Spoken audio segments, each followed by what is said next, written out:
एह्येहिरम्बमहेशपुत्र समस्तविघ्नौघविनाशदक्ष माङ्गल्यपूजां प्रथम प्रधान गृहाणपूजां भगवन् नमस्ते।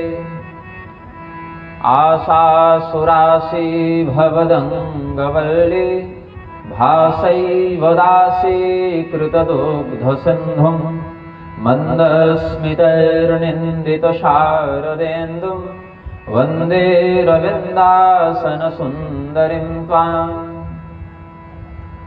सशङ्खचक्रं सकिरीटकुण्डलं सपीतवस्त्रं सरसीरुहेक्षणं सहारवक्षस्थलकौस्तुभश्रियं नमामि विष्णुं शिरसा चतुर्भुजम्। कस्तूरिकाकुङ्कुमचर्चितायै चितारजः पुञ्जविचर्चिताय कृतस्मरायै विकृतस्मराय नमः शिवायै च नमः शिवाय। अलिकुलदलनीलः कालदंष्ट्राकरालः सजलजलदनालो व्यालयज्ञोपवीतः अभयवरदहस्तो डामरोद्दामनादः सकलदुरितभक्षो मङ्गलं वो ददातु। अतुलितबलधामं स्वर्णशैलाभदेहं दनुजवनकृशानं ज्ञानिनामग्रगण्यं सकलगुणनिधानं वानराणामधीशं रघुपतिप्रियभक्तं वातजातं नमामि।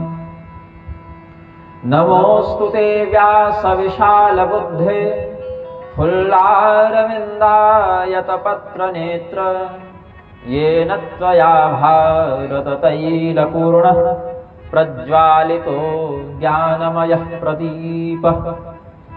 श्रीनाथादिगुरुत्रयं गणपतिं पीठत्रयं भैरवं सिद्धौघं वटुकत्रयं पदयुगं दूतिक्रमं मण्डलं वीरानष्टचतुष्कषष्टिनवकं वीरावलिं पञ्चकं श्रीमन्मालिनिमन्त्रराजसहितं वन्दे गुरोर्मण्डलम्। यं प्रव्रजन्तमनुपेतमपेतकृत्यं द्वैपायनो विरहकातर आजुहाव पुत्रेति तन्मयतया तरवोऽभिनेदुस्तं सर्वभूतहृदयं मुनिमानतोऽस्मि। कृष्णाय वासुदेवाय हरये परमात्मने प्रणतः क्लेशनाशाय गोविन्दाय नमो नमः। शुगरूपप्रबोधज्ञ सर्वशास्त्रविशारद एतत्कथाप्रकाशेन मदज्ञानं विनाशय। बाह्यान्तरकला मध्ये भाण्डब्रह्माण्डचारिणीं वेश्यदां त्रिगुणातीतां वन्दे निग्रहकारिणीं। ज्ञानस्यास्ति निधिर्यातां शङ्करं च द्विजोत्तमं शिवशक्तिसमायुक्तौ नमामि पितरौ निजौ। योजनानां सहस्रे द्वे द्विशते द्वे च योजने एकेन निमिषार्धेन क्रममाण नमोऽस्तु ते। नारायणं नमस्कृत्य नरं चैव नरोत्तमं देवीं सरस्वतीं व्यासं ततो जयमुदीरये। कृष्णद्वैपायनं नौमि श्रीशुकं च महामुनिं परीक्षितं च श्रोतारं वच्मि भागवतीं कथाम्।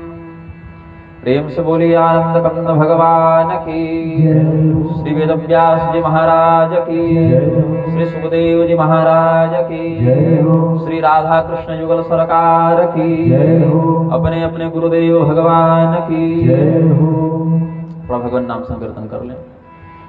श्रीमन्नारायण नारायण नारायण श्रीमन्नारायण नारायण नारायण श्रीमन्नारायण नारायण नारायण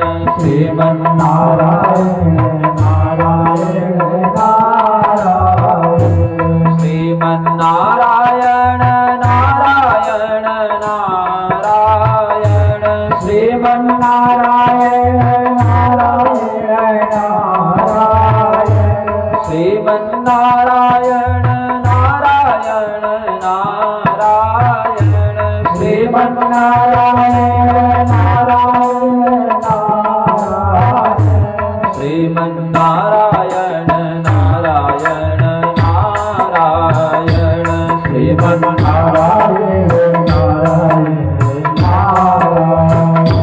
श्रीमन्नारायण नारायण नारायण श्रीमन्नारायण नारायण नारायण बोलिए आनंदकंद भगवान की जय हो। इस अंधकार से व्याप्त रात्रि के अनंतर हमारे जीवन में एक और अंधकार है जिसको युगांधकार कहते हैं। युगांधकार का तात्पर्य है ऐसा समय आना जिस समय मनुष्य का चित्त, मनुष्य की प्रज्ञा, मनुष्य का विवेक अज्ञान के अंधकार से व्याप्त हो जाए और उसमें उसका नियंत्रण न रहे। अब कोई व्यक्ति अपनी असावधानी के कारण मूर्ख हो जाए अलग बात है, लेकिन जैसे सूर्यास्त के बाद अच्छी दृष्टि वाले व्यक्ति भी प्राकृतिक अंधकार के कारण देखने में सक्षम नहीं हो पाते। दिवांधाः प्राणिनः केचित् रात्राबन्धास् तथा परे केचित् दिवा तथा रात्रो प्राणिनस्तुल्य दृष्टयः। मार्कंडेय पुराणांतर्गत सप्तशती में कहते हैं कुछ प्राणी हैं जिनको केवल दिन में दिखाई पड़ता है, कुछ को केवल रात्रि में दिखाई पड़ता है, कुछ को दोनों में दिखाई पड़ता है। प्रकृति ने अपने अनुसार प्राणियों की रचना की है। तो ये तो शरीर की दृष्टि से हुआ।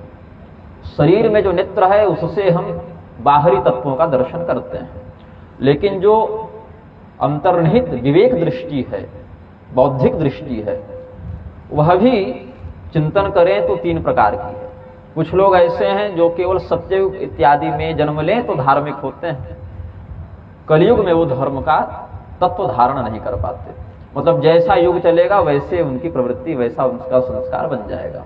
कुछ लोग ऐसे होते हैं जो कलयुग में जानबूझकर जन्म लेना चाहते हैं क्योंकि यहाँ कम अवसर में, कम समय में, कम परिश्रम में भगवत प्राप्ति सहज है, सुलभ है।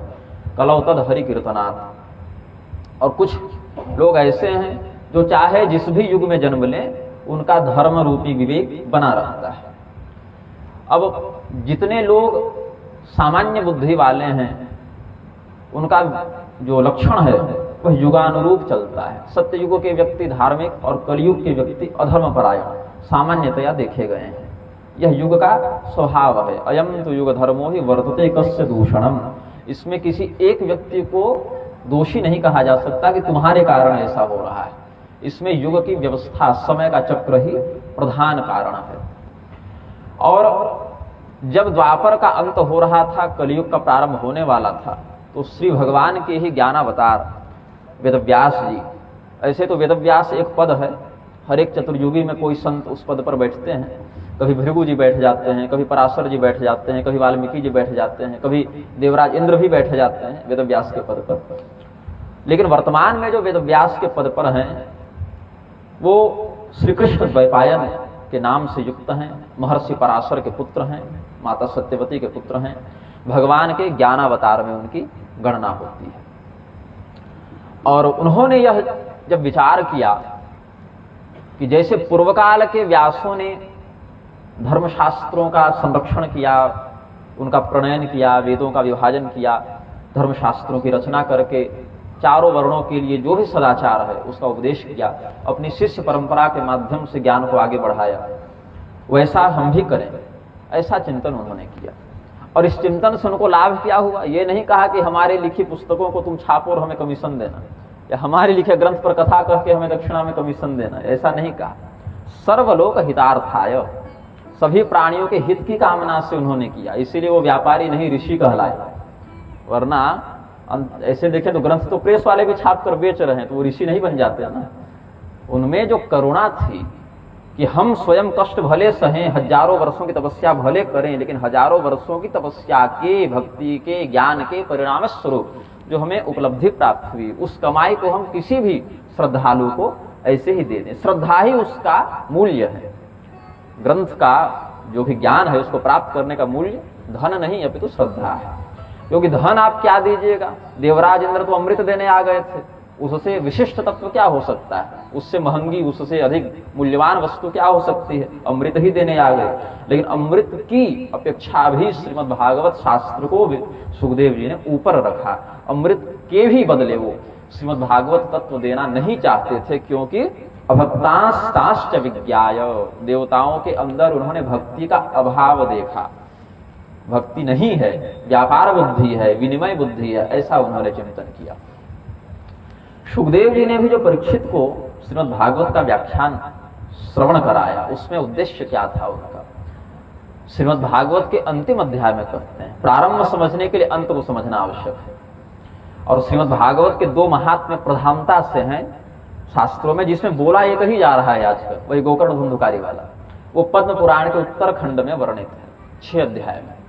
ऐसे तो और भी स्थानों पर गोकर्ण जी का महात्म्य वर्णित है। जैसे पद्म पुराण वाले में केवल संकेत कर दिया कि गोकर्ण जी ने सूर्य देव से निवेदन किया कि धुंधुकारी के उद्धार का उपाय बताइए तो श्रीमद् भागवत से मुक्ति होगी, ऐसा सूर्यदेव ने कह दिया। लेकिन अन्य ग्रंथों में पूरी विस्तृत व्याख्या है कि सूर्यदेव की किन मंत्रों से, किन स्तुतियों से उन्होंने प्रार्थना की है, थोड़ा विस्तार से। लेकिन समयानुसार, क्षमतानुसार, विवेकानुसार संक्षेप या विस्तार से लोग व्याख्यान करते हैं। और चूंकि आज कालक्षेप बहुत हो गया है, समय व्यतीत हो गया है, तो हम मूलभूत विषय को ही लेकर व्याख्यान करेंगे।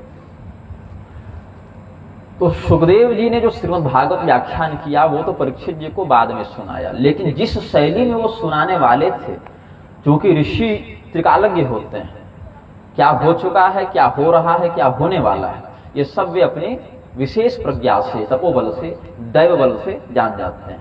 अतीतम अनागतम च, अतीतम अनागतम च, वेदव्यास जी के रूप में जब वाल्मीकि बैठे थे, वो भी एक बार वेदव्यास के पद पर बैठे हैं, उन्होंने जब रामायण की रचना की थी तो श्री रामचंद्र जी के जो चरित्र हो चुके थे और जो होने वाले थे, दोनों को उन्होंने एक साथ वर्णित किया। अतीत और अनागत दोनों कथाओं को उन्होंने लिखा।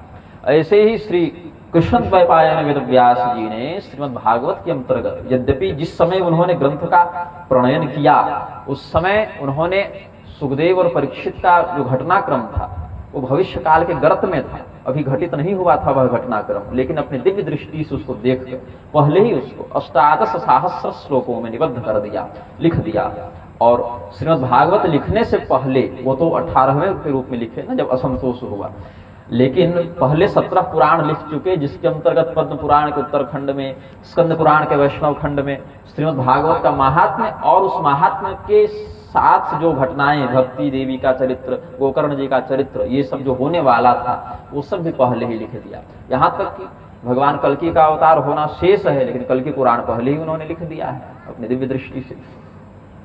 तो यहाँ पर श्रीमद् भागवत का जो उद्देश्य है वह क्या बताते हैं, योगेन्द्राय नमस्तस्मै सुकाय ब्रह्मरूपिणे संसार सर्पतष्टम यो विष्णुरातमोमुचत।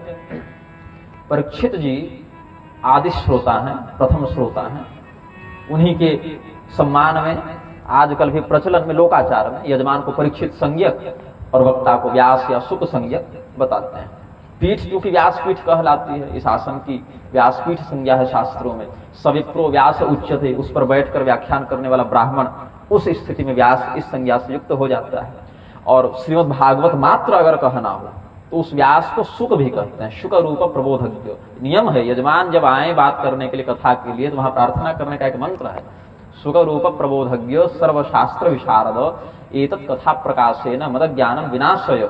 हे ब्राह्मण देवता, आपको हम सुखदेव जी के समान, जैसे परीक्षित जी ने सुखदेव जी का आश्रय ग्रहण किया, हम आपकी शरणागति ग्रहण करते हैं। आप अपने विवेक से, अपने शास्त्र ज्ञान से हमारे अज्ञान को दूर करें। ये नियम है कहने का। बहुत तरीके होते हैं, लेकिन अब वो सब परंपराएं लुप्त होती जा रही हैं, तो इसीलिए आपके बदले भी हम ही ये सब पढ़ दिया करते हैं, क्योंकि हमको तो पता है ना कि आप नियम है, आपको दोष न लगे इसके लिए मंगलाचरण में हमने एक बार कह दिया।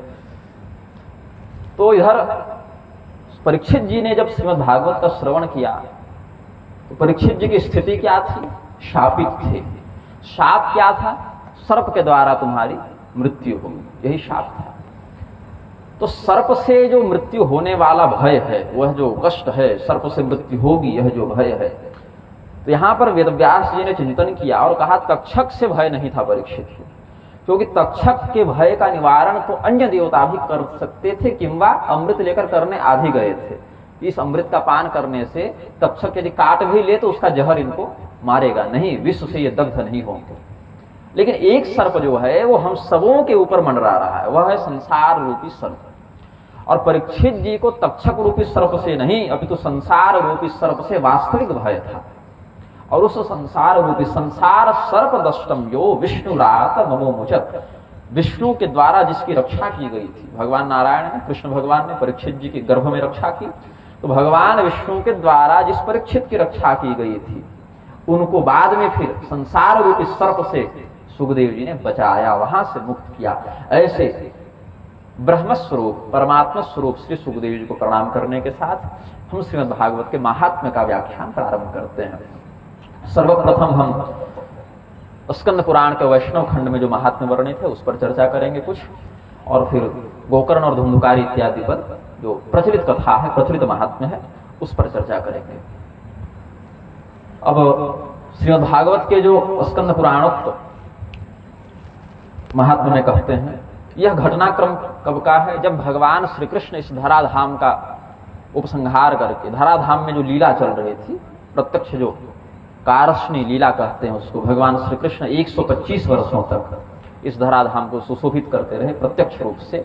और भगवान श्री कृष्ण जिस दिन इस धरती को छोड़कर गए, तद दिनात कलिरायात सर्व साधन बाधक, उसी दिन से कलयुग प्रारंभ हो गया, ऐसा समझना चाहिए। जब तक भगवान रहे तब तक कलयुग नहीं आया, भगवान उसी दिन गए जिस दिन कलयुग को आना था, क्योंकि बोले कि अब हमारे द्वापर का पर्यावसान हो गया है। भगवान जैसे गए वैसे ही कलयुग ने पृथ्वी को व्याप्त किया। तो ये घटना कब की है? ये घटना है भगवान के जाने के 6-7 महीने बाद की, क्योंकि भगवान इस धराधाम को छोड़कर चले गए, यदुवंशियों का आपसी द्वंद्व में संहार हो गया था, और ये घटना युधिष्ठिर जी तक पहुंचने में कुछ महीने लगे, जिस प्रसंग पर हम कल जब वो प्रसंग आएगा तो चर्चा करेंगे। परीक्षित जी के यौवन में लगभग परीक्षित जी उस समय 36-37 वर्ष के हो चुके थे, और परीक्षित जी के और 30 वर्ष राज्यकाल के बाद, मतलब लगभग परीक्षित जी 66-67 वर्ष के हो चुके थे, तब सुखदेव जी ने वो कथा उनको सुनाई। तो इस समय जब महाराज युधिष्ठिर ने यह समाचार प्राप्त किया कि भगवान अब अपने गोलोक को जा चुके हैं, उन्होंने चिंतन किया कि हमारा इस धरती पर रहना अब उचित नहीं है, अब कोई हमारी आवश्यकता नहीं है। आदौ कलियुगे राजा धर्मपुत्रो युधिष्ठिर, कलियुग के पहले राजा युधिष्ठिर जी बताए गए 6-7 महीने के लिए ही, क्योंकि समाचार मिलने में उनको समय लगा कि कलियुग आ गया है, भगवान गोलोक जा चुके हैं, ये सब समाचार प्राप्त करने में उनको समय लगा। तो कलियुग के प्रारंभिक आधे वर्ष तक लगभग परीक्षित जी ही गद्दी पर रहे, और जाते जाते स्वर्गारोहण से पूर्व उन्होंने 2, एक तो वंशजी हो गए परीक्षित और एक सुहृद हो गए वज्रनाभ, जो भगवान के प्रपौत्र थे, भगवान श्री कृष्ण के परपोते थे, वज्रनाभ या वज्र, दोनों नाम आते हैं। उन दोनों को अपने राज्य का संचालन सौंप कर वो चले गए। परीक्षित जी को हस्तिनापुर का राजा बनाया और इंद्रप्रस्थ का राजा बनाया वज्रनाभ को। लेकिन वज्रनाभ ने एक बात कही कि महाराज, हम लोगों का यह पैतृक राज्य नहीं है, हम लोग तो द्वारिका में रहने वाले हैं, और द्वारका नगरी अब जलमग्ना हो गई है, समुद्र में डूब गई है, वहां तो कोई अब रहता नहीं, वो तो नगरी नष्ट हो गई। तो हम लोग द्वारिका के भी नहीं है, हम लोग तो वस्तुतः मथुरा के हैं, हम लोग वहां से यहाँ आए थे जरासंध के आक्रमण के समय, काल यवन के आक्रमण के समय, इसीलिए हमें वहां का राज्य आप दीजिए, ऐसा परीक्षित जी से उन्होंने निवेदन किया। और परीक्षित जी ने कहा कि अब मथुरा में आप लोग लगभग 80 वर्षों से नहीं हैं, वो नगरी बिल्कुल खंडहर हो चुकी है, तो वहां पर फिर से लोगों को बसाना पड़ेगा, और द्वारिका की वास्तविक जनसंख्या लगभग समाप्त हो चुकी है। तो हम अपने ही राज्य से कुछ बढ़िया बढ़िया लोगों को, अच्छे विद्वान ब्राह्मणों को, अच्छे पराक्रमी क्षत्रियों को, अच्छे व्यापार में कुशल अर्थव्यवस्था के लिए व्यापारियों को, वैश्यों को, अच्छे शिल्प कौशल में युक्त शूद्रों को, कृषकों को, श्रमिकों को, जिस भी वर्ण का जो भी शास्त्र ने कर्तव्य निश्चित किया है, सभी लोगों को हम वहां बसाएंगे। तो परीक्षित जी ने वज्रनाभ का अभिभावक बनते हुए मथुरा नगरी का पुनः सुदृढ़ीकरण कर दिया, जीर्णोद्धार कर दिया। और उसके बाद एक दिव्य घटना घटित हुई। वज्रम श्रीमाथुरे देशे स्वपौत्रम हस्तिनापुरे अभिषिच्य गतो गते राज्ञी तौ कथम किम च चक्रतो। ऋषियों ने, सौनक आदि मुनियों ने प्रश्न किया है सूत जी से कि अब इस घटना के बाद क्या हुआ। तो भगवान श्री कृष्ण के जितने भी लीला धाम थे, जहां जहां उन्होंने जो लीलाएं की थी, जन्म से प्रारंभ करके, जन्मभूमि है ना मथुरा श्री कृष्ण जन्मभूमि, वहां से प्रारंभ करके और भगवान जहां पर अपना दिव्य कलेवर पूर्ण किए वहां तक प्रभास क्षेत्र में गोलोक गए हैं वहां से। तो जन्मभूमि से लेकर प्रभास क्षेत्र पर्यंत जहां जहां भगवान की जो जो लीलाएं हुई थी उन स्थानों को खोज कर वहां वहां भगवान के लिए मंदिर इत्यादि बनवाने का उन्होंने संकल्प लिया, जिसमें श्री कृष्ण भगवान के निमित्त 6 प्रधान मंदिर और बलराम जी के निमित्त 6 प्रधान मंदिर, ये गर्ग मुनि, शांडिल्य मुनि इत्यादि के निर्देश पर वज्रनाभ ने बनवाए।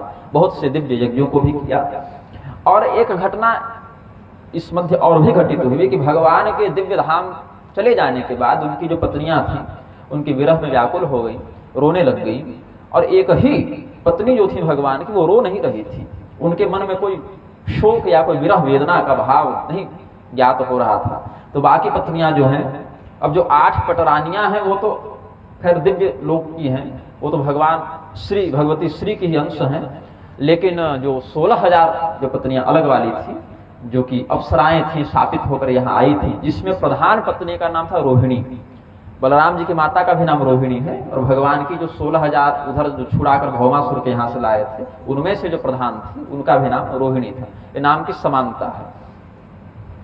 इधर जैसे एक देवकी नाम की पत्नी युधिष्ठिर जी की भी थी, तो ये सब कुछ शास्त्रों में अलग सी बातें हैं कि एक ही नाम के 2-4 लोग हो जाते हैं।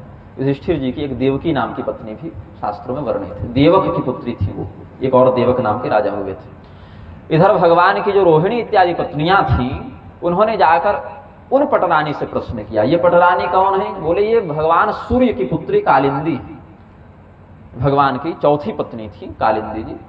पहली पत्नी रुक्मिणी जी हुई, दूसरी जाम्बवती हुई, तीसरी सत्यभामा हुई, उसके बाद कालिंदी इत्यादि से भगवान ने विवाह किया है। इनको संसार में यमुना जी भी कहा जाता है। नदी के प्रारूप में यमुना जी हैं और दिव्य देवी के प्रारूप में कालिंदी कहलाती हैं। तो इनके मन में कोई चिंता या कोई शोक नहीं देखा। बाकी इनकी सौत कहें, सौतन कहें, लेकिन वहां तो सौतिया डाह नहीं था, वो तो अद्भुत प्रेम था इनका, ये दिव्य संबंध था उनका। तो कहा उन्होंने जाकर कि आप भगवान की अत्यंत प्रिया हैं और भगवान के जाने पर आप विरह से युक्त नहीं है, इसका रहस्य क्या है ये बताइए। उन्होंने कहा कि भगवान की जो अत्यंत आह्लादिका प्रेयसी हैं भगवती राधिका जी, हम उन्हीं के चरणों का आश्रय ग्रहण करती हैं। तो भगवती राधिका की उपासना के फलस्वरूप हमें भगवान श्री कृष्ण की नित्य उपस्थिति का बोध होता है। विरह उसका होता है जिसके दूर जाने का अनुभव हो, लेकिन भगवती राधिका की कृपा से हमें भगवान श्री कृष्ण का नित्य साहचर्य प्राप्त है। हमको लगता ही नहीं कि वो कहीं दूर गए, हम सदैव उनको अपने निकट अनुभूत करते हैं। आत्मा रामस्य कृष्णस्य ध्रुवमात्मा स्थिराधिका तस्या दास्य प्रभावेण विरहो स्मान्न संस्पृशे। भगवती राधिका के सेविका होने से, उनकी सेवा करने से हमें श्री राधा कृष्ण तत्व में अभेद बुद्धि है और भगवान और मुझ में भी अभेद बुद्धि है, इसीलिए हमको यह विरह वेदना व्याप्त नहीं करती। और भगवती राधिका का तत्व बाकी रानियों को उन्होंने बताया तो उनके चित्त में भी जो कष्ट था वो दूर हुआ। अब भगवान के एक बड़े ही दिव्य भक्त हुए हैं उद्धव जी, ज्ञान मार्ग में और भक्ति मार्ग में दोनों में इनका नाम आता है। अब तो कुछ आधुनिक शैली के कथावाचकों ने उद्धव जी को बड़ा बदनाम कर रखा है, दीनहीन दिखा दिए कि अरे वो तो वृंदावन गए, वहां पर ऐसा हो गया, उनके साथ वैसा हो गया, उनके ज्ञान की चादर ही फट गई, ये सब हो गया। लेकिन ज्ञान मार्ग हो या भक्ति मार्ग हो, उद्धव जी को बहुत श्रेष्ठ ज्ञानी और श्रेष्ठ भक्त दोनों में गिना गया है। यहाँ तक कि भगवती राधिका ने स्वयं उद्धव जी को ज्ञान, भक्ति और वैराग्य तीनों में प्रवीण होने का वरदान स्वयं दिया है। और उद्धव जी वह भक्त हैं कि भगवान अपने लीला के पूर्ण होने के समय उनको विस्तृत उपदेश किए हैं। कई 15, 20, 25 अध्याय में भगवान ने बहुत विस्तृत उपदेश उद्धव जी को श्रीमद् भागवत में ही किया है। तो जो अपना पूरा परिवार उधर समाप्त करवा दिए अपनी इच्छा से, उद्धव जी में कुछ तो बात होगी कि उद्धव जी उस साप से बाधित नहीं हुए, यदुवंशियों के आपसी संहार में वो नहीं मरे, अपितु जैसे भगवान श्री रामचंद्र जी श्री राम भक्तों पर कृपा करने के लिए हनुमान जी को छोड़कर गए थे, वैसे ही श्री कृष्ण भक्तों पर कृपा करने के लिए उद्धव जी को भगवान छोड़ कर गए। उद्धव जी को भी भगवान का ही एक अंश बताया गया है। और उद्धव जी जन्म मृत्यु के चक्र से परे हैं, उनको मृत्यु का कष्ट बाधित नहीं करता। वो प्रकट हुए उस समय, भगवान के जाने के बाद बहुत अवसाद में वो चले गए थे, एक उनको कष्ट हुआ तो सभी लोगों की ओर से उन्होंने मन हटा के अंतर्ध्यान होना स्वीकार कर लिया कि हमको किसी को देखना ही नहीं। फिर अपने कर्तव्य का चिंतन करते हुए कि भगवत भक्तों का फिर क्या होगा, भगवान का आदेश भी तो हमें पूर्ण करना है, वो पुनः प्रकट हुए और वही वज्रनाभ को बताते गए कि भगवान की रास लीला यहाँ हुई, तो यमलार्जुन लीला यहाँ हुई, तो काली मंथन की दह में जो काली मंथन किया उसकी लीला यहाँ हुई, यहाँ कंसवध भगवान ने किया। ऐसे करके जहां जहां जो लीलाएं हुई थी वो स्थान वज्रनाभ को उद्धव जी ने चिन्हित करवाया, वहां देवालयों का निर्माण करवाया और यह कहा कि तुम श्रीमद् भागवत का श्रवण करो, भगवान श्री कृष्ण के तत्व को समझने के लिए, भगवत भक्ति की प्राप्ति के लिए, ब्रह्म ज्ञान की संसिद्धि के लिए तुम श्रीमद् भागवत का श्रवण करो। अब श्रीमद् भागवत का श्रवण व्यक्ति तब करेगा जब शरीर भी स्वस्थ हो और समाज में उपद्रव न हो। अब समाज में चोर डकैत घूमते रहेंगे तलवार लेकर, तो आप कथा कैसे सुनिएगा? यज्ञ करने के लिए, कथा सुनने के लिए शांत माहौल चाहिए, परिवेश शांत होना चाहिए। और राजा युधिष्ठिर इधर धरती से जा चुके थे, उधर यदुवंशी भी सब जा चुके थे, तो जितने भी दुष्ट राजा थे वो माथा उठाना प्रारंभ किए कि अब तो न द्वारिका वाले रहे न हस्तिनापुर वाले रहे, तो हम सभी, अब कलयुग का भी प्रभाव कुछ दिख रहा था, ये सभी अनुशासनहीन होने लगे, कलयुग के बहकाने पर धर्म की हानि करने लगे। तो उस स्थिति में धर्म का जो अनुष्ठान करते थे ऐसे ऋषि महर्षियों को संकट आ गया, यज्ञ इत्यादि करने वाले लोगों पर विपत्ति आने लगी। तो भगवान के भक्तों पर कोई संकट न आए, इसके लिए परीक्षित जी ने विचार किया कि हम दिग्विजय करते हैं और दिग्विजय के माध्यम से जितने भी राजा जो अधर्म में लगने वाले हैं या लग चुके हैं उनको नियंत्रित करके फिर से धर्म का वैसा ही शासन ले आए जैसे हमारे दादा युधिष्ठिर के समय वो शासन था, या भगवान कृष्ण के सामने जैसा धर्म का संरक्षण होता था वैसा हम भी करें। तो परीक्षित जी के मन में एक बड़ा कष्ट हो गया कि जब इधर वज्रनाभ श्रीमद् भागवत का श्रवण करेंगे तब हम उधर युद्ध में लगे रहेंगे तो हमें कथा का लाभ नहीं मिलेगा। ऐसा उन्होंने चिंतन किया। उद्धव जी से उन्होंने निवेदन किया कि हम कलयुग का दमन करने के लिए चले तो जाएंगे। उद्धव जी ने कहा कि हम लोग कथा सुनते हैं, सुनाते हैं, तब तक आप प्रजा का संरक्षण कीजिए, प्रजा की रक्षा कीजिए। तो परीक्षित जी ने कहा कि आपकी आज्ञा तो हम स्वीकार करेंगे, किंतु कलिंग तो निग्रहिष्यामि तातते वचसि स्थितः श्री भागवत संप्राप्ति कथम मम भविष्यति अहम तो समनुग्राह्यस्तव पादतले श्रुतः। परीक्षित जी ने एक निवेदन किया उद्धव जी से कि आपके वचनों का आश्रय लेकर आपके आदेश के अनुसार हम दिग्विजय के लिए चले तो जाएंगे, किंतु हमें श्रीमद् भागवत की कथा कब सुनने को मिलेगी? तब उद्धव जी ने कहा कि चिंता मत करो, आप भागवत कथा सुनने के सर्वोत्तम अधिकारी हैं मेरी दृष्टि में। आप में कोई अवगुण नहीं है कि आपको बाहर भेजा जा रहा है, लेकिन अभी आपके लिए प्रधान कार्य है प्रजा की रक्षा करना, और हम आपको एक आशीर्वाद देते हैं कि आपके कारण अभी जो हम कथा सुन रहे हैं उसकी चर्चा कहीं नहीं होगी विशेष, लेकिन परीक्षित और सुखदेव जी के मध्य जिस प्रकार की कथा होगी उसकी चर्चा घर घर में होगी, बल्कि और भी जो कथा सुनना चाहेंगे वो आपके ही नाम के आधार पर कथा फिर सुनेंगे। इसलिए वज्रनाभ परीक्षित से पहले कथा सुन चुके थे, लेकिन आदि श्रोता के रूप में वज्रनाभ का नाम कोई नहीं जानता, परीक्षित जी का ही नाम लोग जानते हैं। इसीलिए कहा वार्ता मपि न जानन्ते मनुष्याः कर्म तत्पराः, संसार के कर्मों में लगे हुए लोग तो भागवत का नाम भी नहीं सुनेंगे, लेकिन आपके कारण वो भागवत तत्व से अवगत हो पाएंगे। तत्प्रसादेन बहवो मनुष्या भारताजिरे श्रीमद् भागवत प्राप्तो सुखम प्राप्स्यन्ति शाश्वतम्, ये आशीर्वाद दिया है। और आपको सुनाने कौन आएंगे?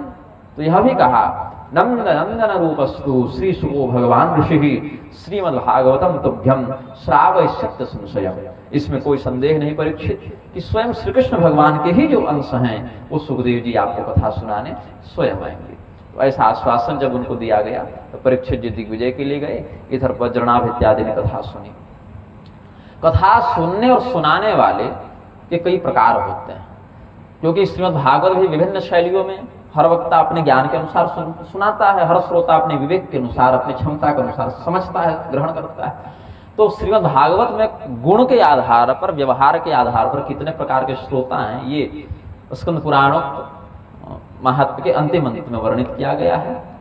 अवर श्रोता और प्रवर श्रोता, ये दो प्रकार के होते हैं। प्रवरा अवराश्चेति श्रोतारो द्विविधा मता। अवर श्रोता जो थोड़े कम गुणवत्ता वाले हैं, नौसिखिए श्रोता हैं, और प्रवर श्रोता जो थोड़े प्रौढ़ हैं, जिनको कथा सुनने की मर्यादा का अच्छा बोध है। तो उसमें जो प्रवर श्रोता है, जो अच्छे श्रोता हैं, उनकी 4 श्रेणियां हैं, चातक, हंस, शुक और मीन। चातक एक पक्षी का नाम है, हंस जान ही रहे हैं, शुक मतलब तोता, मीन मतलब मछली। ये 4 प्रकार के अच्छे श्रोता होते हैं। और जो अच्छे श्रोता नहीं है, निम्न कोटि के श्रोता हैं, उनमें क्या है, वृक, भूरुंड, वृष और उष्ट। वृक कहते हैं भेड़िया को, भूरुंड एक प्रकार का पक्षी और पशु का मिश्रित एक जीव होता था, अब देखने को नहीं मिलता। वृष मतलब बैल, उष्ट मतलब ऊंट। अब इनके लक्षण क्या क्या कहते हैं। चातक वह है जिस प्रकार से बादल की ओर दृष्टि करके चातक प्रतीक्षा करता रहता है कि कब वर्षा की, स्वाति की विशेष बूंद गिरे और हम उसको अपनी चोंच में ग्रहण कर लें, ऐसे ही इधर अच्छा बाकी जगह भी जलाशय में जल है, लेकिन उसको वो चाहिए, एक उसकी विशेष कामना है। उसी प्रकार अन्यान्य स्थानों पर भी अन्यान्य बातें तो मिल ही जाती हैं। कहानियों की कमी थोड़ी है संसार में, लेकिन अन्यान्य तत्वों पर ध्यान न देते हुए वो केवल परमात्मा तत्व पर ध्यान लगाता है, ऐसा श्रोता चातक कहलाता है। अच्छा, दूसरा क्या है, हंस। हंस श्रोता वह है, अब लौकिक हंसों में तो यह गुण नहीं है, लेकिन मानसरोवर आदि के जो दिव्य योनि के हंस हैं, उनमें यह विशेष गुण होता है कि दूध और पानी मिलाकर दे दीजिए, तो दूध का पान कर लेते हैं, जल को अलग करके छोड़ देते हैं। ऐसे ही हंस स्यात् सार मादत्ते यश श्रोता विविधात् श्रोता। 10 प्रकार के लोगों से आप भागवत कथा सुन लें, 10 प्रकार की शैली में सुन लें, या एक ही व्यक्ति से जो भागवत कथा सुन रहे हैं उसमें भागवत के अलावा भी शायद बहुत कुछ बोल जाए वो जो भागवत में नहीं है, लेकिन इधर उधर की बात बोल गए, तो इधर उधर की बात को पानी समझकर वह छोड़ दे, और जो श्रीमद् भागवत परक जो तत्व बात है, जो सारभूत दुग्ध वाला जो सार है, उसको वह ग्रहण कर ले। तो ये हंस रूपी श्रोता का लक्षण हो गया। शुक रूपी श्रोता का क्या हो गया, जैसे आप तोते के सामने जो कुछ बोलते हैं, तोता उसको सुनकर याद करके पुनः उसको दोहराने का प्रयास करता है, यह तोते का लक्षण है।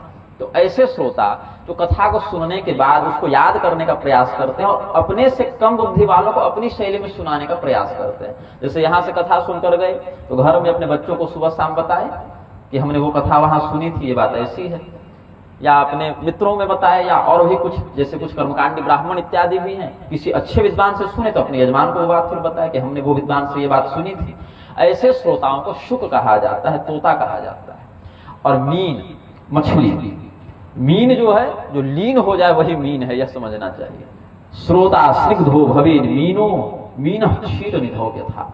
अब खारे समुद्र वाली मछली नहीं बनना है, क्षीर समुद्र वाली मछली बनना है। जैसे मछली नित्य निरंतर उसमें डूबी रहती है समुद्र में, बाहर निकाल दीजिएगा तो वह मर जाएगी, उसका प्राण समाप्त हो जाएगा। वैसे जिसने अपना पूरा जीवन भगवान की कथा को समर्पित कर दिया हो, भगवत कथामृत रूपी समुद्र में जो डूब गया हो, भगवान की कथा से अलग कर दो तो अपने प्राणों का परित्याग कर देता है। ऐसा अनन्य भाव रखने वाला श्रोता मीन कहलाता है।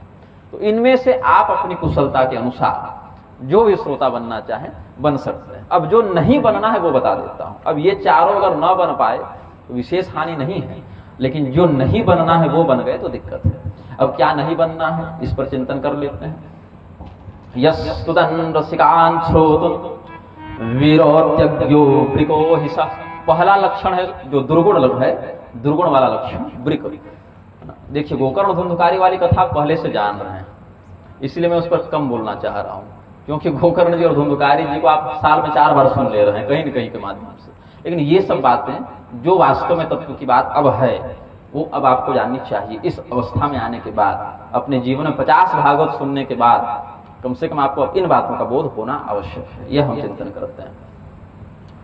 तो जो वृक संज्ञक दुर्गुणी श्रोता है उसका लक्षण क्या बताया आचार्यों ने, सूत जी ने क्या बताया, कहते हैं यस्तुदन् रसिकान् श्रोत्रीन् विरोत्यज्ञो वृको हिसः वेणुस्वस स्वन रसासक्तान् वृको व्रणीये मृगान् यथा। कोई श्रोता बड़े ध्यान से, बड़े चिंतन से कथा सुन रहा है और बीच में जाकर उससे गप करना शुरू करेगा, बात करना शुरू करेगा, संसार की वार्ता बीच में छेड़ेगा। अब 4 लोग बैठकर ध्यान से कथा सुन रहे हैं, 5वां घुसकर उनसे कुछ और ही बात करने लगेगा। अच्छा उसकी शादी में गए थे क्या, वहां भोजन अच्छा नहीं लगा हमें, आपको कार्ड मिला था, क्या मतलब है तुमको, कथा सुनने बैठे हो वो सुनो, बाकी संसार की बातें घर में भी कर सकते हो। तो किसकी शादी में गए या नहीं गए इसके लिए पंडाल थोड़े लगाया गया, खर्चा थोड़ी किया गया है, वो इसीलिए किया गया है ताकि बैठने का सुखपूर्वक प्रबंध हो सके, उद्वेग रहित मन हो और कथा में मन लगे, इसके लिए प्रबंध किया जाता है। कि शरीर में कष्ट रहेगा तो कथा में मन नहीं लगेगा, इसलिए सुखपूर्वक सब लोग बैठ सके, इसके लिए प्रबंध किया जाता है। तो ऐसा व्यक्ति जो अन्य रसिक श्रोताओं को भी विघ्न डालता है, अपने तो सुनेगा नहीं, दूसरे को सुनने देगा नहीं, ऐसे को वृक्ष संज्ञक दुर्गुणी श्रोता कहा जाता है। भूरुंड शिक्षयेदन्यान् छुत्वा न स्वयमाचरेत्। भूरुंड पक्षी के समान अब वो प्रजाति विलुप्त हो गई, बहुत से जीव जंतु विलुप्त होते जा रहे हैं। तो इस प्रजाति का क्या लक्षण था? ये उपदेश दूसरे को करता था और स्वयं उसका पालन नहीं करता था। जैसे वही शिकारी आएगा जाल बिछाएगा वाला लक्षण है। तो ये क्या करता है? कथा तो बहुत बढ़िया सुनता है, इसको कथा सुनने में कोई समस्या नहीं है, दूसरों को कथा का मर्म समझाता भी है, लेकिन स्वयं उसका पालन नहीं करता, स्वयं दुर्गुणी होता है, कथा को सुनता है लेकिन आचरण में नहीं अपनाता है, कि दूसरे को कहता है कि तुम गलत हो, तुम गलत हो, तुम गलत हो, स्वयं के दुर्गुणों का चिंतन करके उसका परित्याग वह नहीं करता। तो ऐसा श्रोता भूरुंड कहलाता है। यथा हिमवतः श्रृंगे भूरुंडाक्षो विहंगमः, इस प्रजाति के पक्षी हिमालय में पहले हुआ करते थे। अब सर्वं श्रुतमुपादत्ते सारा सारां दधिर्वृषः स्वादुद्राक्षां खलिं चापि निर्विशेषं यथा वृषः। भार वहन करने वाले बैल के पीठ पर आप सोना लाद दीजिए या मिट्टी लाद दीजिए, उसको पता नहीं चलता, उसको केवल भार का अनुभव होता है। बहुत मिठाई लाद दीजिए या भूसा लाद दीजिए, ऊपर वहन जो करेगा, जो भी उसके ऊपर आप रखेंगे, उसको केवल भार का अनुभव होगा, उसके महत्व का अनुभव नहीं होगा कि वह स्वादिष्ट वस्तु है, बेस्वाद है, वह मूल्यवान है, ये क्या है, उसको केवल भार का अनुभव होगा। तो ऐसा श्रोता जो सब कुछ सुन लेता है लेकिन उसको समझ नहीं है कि हमको क्या ग्रहण करना और क्या छोड़ना है, वो केवल ज्ञान को ढो रहा है। ढोना अलग बात है, समझना अलग बात है। तो ढोने से कल्याण नहीं होता, उसको उसका महत्व नहीं पता है, तत्व नहीं पता, बस आ गया है, सुन लिया है, उसको बस दिमाग में भरते जा रहा है। ऐसा श्रोता भी अच्छा नहीं माना जाता। जिसमें विवेक न हो अपना, वह श्रोता अच्छा नहीं माना जाता। यही चक्कर में टीवी यूट्यूब में बहुत कथावाचक चल रहे हैं, उनके अनुयायी भी लाखों संख्या में चल रहे हैं कि उन्होंने कह दिया तो ये टोटका अपना लो, ये कर लो, वो कर लो, क्योंकि उसमें स्वविवेक नहीं है। वो जो ढो रहा है। और सौष्ठो मधुरम मुंचन विपरीते रमेतयः यथा निम्नं चरत्युष्टो हित्वां ब्रह्मपि तद्युतम्। और ऊंट चौथा दुर्गुणी श्रोता है, वो मधुर मधुर सुपक्व फलों को छोड़कर नीम चबाएगा, बबूल चबाएगा, उधर जाकर क्या होता है वो नागफेनी, वो अपनी श्वास से उसको नरम करके फिर उसका आस्वादन करता है। तो मधुर फल को छोड़कर कटु कषाय फलों का वह आस्वादन करता है। ऐसे भगवान की कथा में जो मधुरता है उसको छोड़कर दोष देखने के लिए, राम जी ने गर्भवती अवस्था में सीता जी को क्यों भेज दिया भाई जंगल, तो गलत ही छांटने के लिए वहां से अपनी दुर्बुद्धि का प्रयोग करके भगवान को गाली देने के लिए वो पढ़ता है, सुनता है। भगवान तो बड़े ब्रह्मचारी व्यक्ति होने चाहिए थे, वो इतनी स्त्रियों के साथ रास कैसे रचा सकते हैं, स्नान करते हुए स्त्रियों के वस्त्र कैसे चुरा सकते हैं। तो जिन बातों को आचार्यों के पास बैठकर भक्तिपूर्वक समझा जाना चाहिए था, उन पर चिंतन न करके आक्षेप बुद्धि का प्रयोग करने के लिए वह इन कथाओं को सुनता तो है, लेकिन मधुरता का परित्याग कर कटुता का प्रसार करता है। और भी भृंग, भौरा, खर मतलब गधा, ऐसे करके बहुत से प्रजातियां हैं जिस पर कभी समय अनुसार चर्चा करेंगे किसी मंच से। अब हम इस स्कंद पुराणोक्त महात्म्य को पूर्ण करने के अंतर पद्म पुराणोक्त प्रचलित महात्म्य का व्याख्यान प्रारंभ करते हैं। भगवान नारद जो 24 अवतारों के मध्य भी गिने गए हैं और देवर्षि के पद पर विराजमान हैं। सभी प्राणियों में कोई भी ऐसा प्राणी नहीं जिससे देवर्षि नारद को शत्रुता हो, चाहे मनुष्य हो, देवता हो, असुर हो, कोई भी प्राणी है वो देवर्षि नारद का प्रिय ही होता है। अप्रिय किसी के प्रति देवर्षि नारद नहीं रहे। कभी कभी किसी एकाध प्रसंग में भगवान की माया देखने के चक्कर में मोहित होकर भले कुछ किसी को श्राप इत्यादि दे दिए हों, या ऐसे ही यमरार्जुन को उन पर कृपा करने के ही उद्देश्य से शाप दे दिए हों, लेकिन देवर्षि नारद का स्वभाव बहुत मिलनसार और करुणामय शास्त्रों ने वर्णित किया है। किसी भी प्राणी को कष्ट में देखकर वो बिल्कुल अपने कष्ट के समान उसको अनुभव करते हैं। तो देवर्षि नारद इस कलिकाल में संसार में क्या स्थिति है इसका एक निरीक्षण करने के उद्देश्य से पृथ्वी पर आए थे, भ्रमण कर रहे थे। भ्रमण करते करते उन्होंने बहुत से लक्षण देखे कलयुग में, जैसे स्त्रियां चरित्रहीन होने लगेंगी, ब्राह्मण जो है धन के कारण वेद इत्यादि का मंत्र किसी को भी दे देंगे, बेचने लगेंगे, बाजार में अन्न बिकेगा, अन्न को बेचना निषिद्ध था पहले, अन्न से हमारा प्राण संयुक्त है, अन्न को पैसे से नहीं खरीदा जा सकता। वस्त्र इत्यादि लोग खरीदते थे, वस्त्र है और भी अन्य जो भी दैनिक उपभोग की वस्तुएं हैं वो, लेकिन खाद्यान्न जो था वह दूसरे खाद्यान्न से विनिमय किया जाता था या अन्य किसी वस्तु से विनिमय, वो स्वर्ण मुद्रा रजत मुद्रा से पैसे से उसको खरीदना मना था। तो अन्न बेचना और अन्न खरीदना ये कलयुग का एक लक्षण है। रजस्वला स्त्रियों के द्वारा रसोई में चले जाना, वहां भोजन बनाना या चरित्रहीनता, ये सब जो है कलयुग का लक्षण है। ब्राह्मणों के द्वारा अधिकारी और अनधिकारी का चिंतन किए बिना केवल दक्षिणा के बल पर किसी भी मंत्र को, किसी को दीक्षा दे देना, किसी को भी कुछ कर देना, ये सब कलयुग का लक्षण है। तो देवर्षि नारद ने जब देखा, तीर्थों में गए तो बोले संसार के सारे पाप इधर ही आके भर गए। बड़े बड़े आश्रमों में जो सत्संग होना चाहिए था, जो त्याग चिंतन तपस्या ब्रह्म ज्ञान पर चर्चा होनी चाहिए थी, उसको छोड़कर और केवल अधर्म आसक्ति व्यभिचार इत्यादि पर लोगों की वृत्ति जा रही है। तो ऐसा देवर्षि नारद ने देखा, तीर्थों का जो सार है, कथा का जो सार है, तपस्या का जो सार है, ये सब नष्ट होते जा रहा है। तो ये सब देवर्षि नारद ने अवलोकन किया, बहुत चिंतित हुए। ऐसे ही भ्रमण करते हुए पहुंचे वृंदावन। वृंदावन में उन्होंने एक दृश्य देखा, एक बहुत ही सुंदर स्त्री बैठी हुई है, चिंतित है, मलिन मुख से युक्त है, उसके सामने दो वृद्ध पुरुष लेटे हुए हैं और उस युवती स्त्री को घेर कर सैकड़ों स्त्रियां बैठी हुई हैं। तो देवर्षि नारद ने जब वह दृश्य देखा, देवर्षि नारद को उस स्त्री ने भी देखा। तो वो कौन है? वो भक्ति भगवती है। और भक्ति भगवती की शरण में हम सब रहना चाहते हैं, हमें भगवान की भक्ति प्राप्त हो, यह चिंतन करते हैं। और भक्ति भगवती स्वयं जब कष्ट में पड़ी तो किनकी शरण में गई? देवर्षि नारद की शरण में गई। भो भो साधो क्षणं तिष्ठ मच्चिंतामपि नाशय दर्शनं तव लोकस्य सर्वथा घहरं परम। सर्वथा घहरं परम, अघहर कहा भगवान नारद के महात्मा को। अघ कहते हैं पाप को, अघहर मतलब जो पाप का हरण करे। देवर्षि नारद का दर्शन मात्र भी पाप का हरण करता है। और सर्व पापों का हरण, वो एक दो नहीं है, सभी पापों का हरण करता है। ऐसा चिंतन करके भक्ति भगवती ने कहा कि आप जहां भी जा रहे होंगे थोड़ा सा समय हमारे उद्धार में आप दें, हम पर कृपा करें, बाद में आप कहीं जाइएगा, मैं बड़ी कष्ट में हूं, हम पर आप कृपा दृष्टि करें। यदा भाग्यम भवेत् भूरि भवतो दर्शनम तदा, जब मनुष्य का बहुत भाग्य होता है तब देवर्षि नारद जैसे संतों का दर्शन प्राप्त होता है।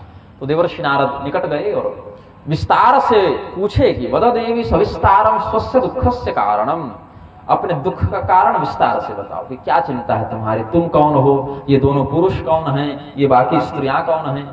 तब भक्ति भगवती ने बताया कि मेरा नाम भक्ति है, ये दोनों मेरे पुत्र हैं, ज्ञान और वैराग्य। ऐसे ज्ञान और वैराग्य भक्ति के पुत्र नहीं हैं, ये तो सेवक थे, लेकिन भक्ति भगवती में इतना वात्सल्य है, इतनी ममता है कि उन्होंने उनको अपना नौकर नहीं माना, पुत्र माना, अपनी संतान बना लिया, उनको सेवक नहीं बनाया।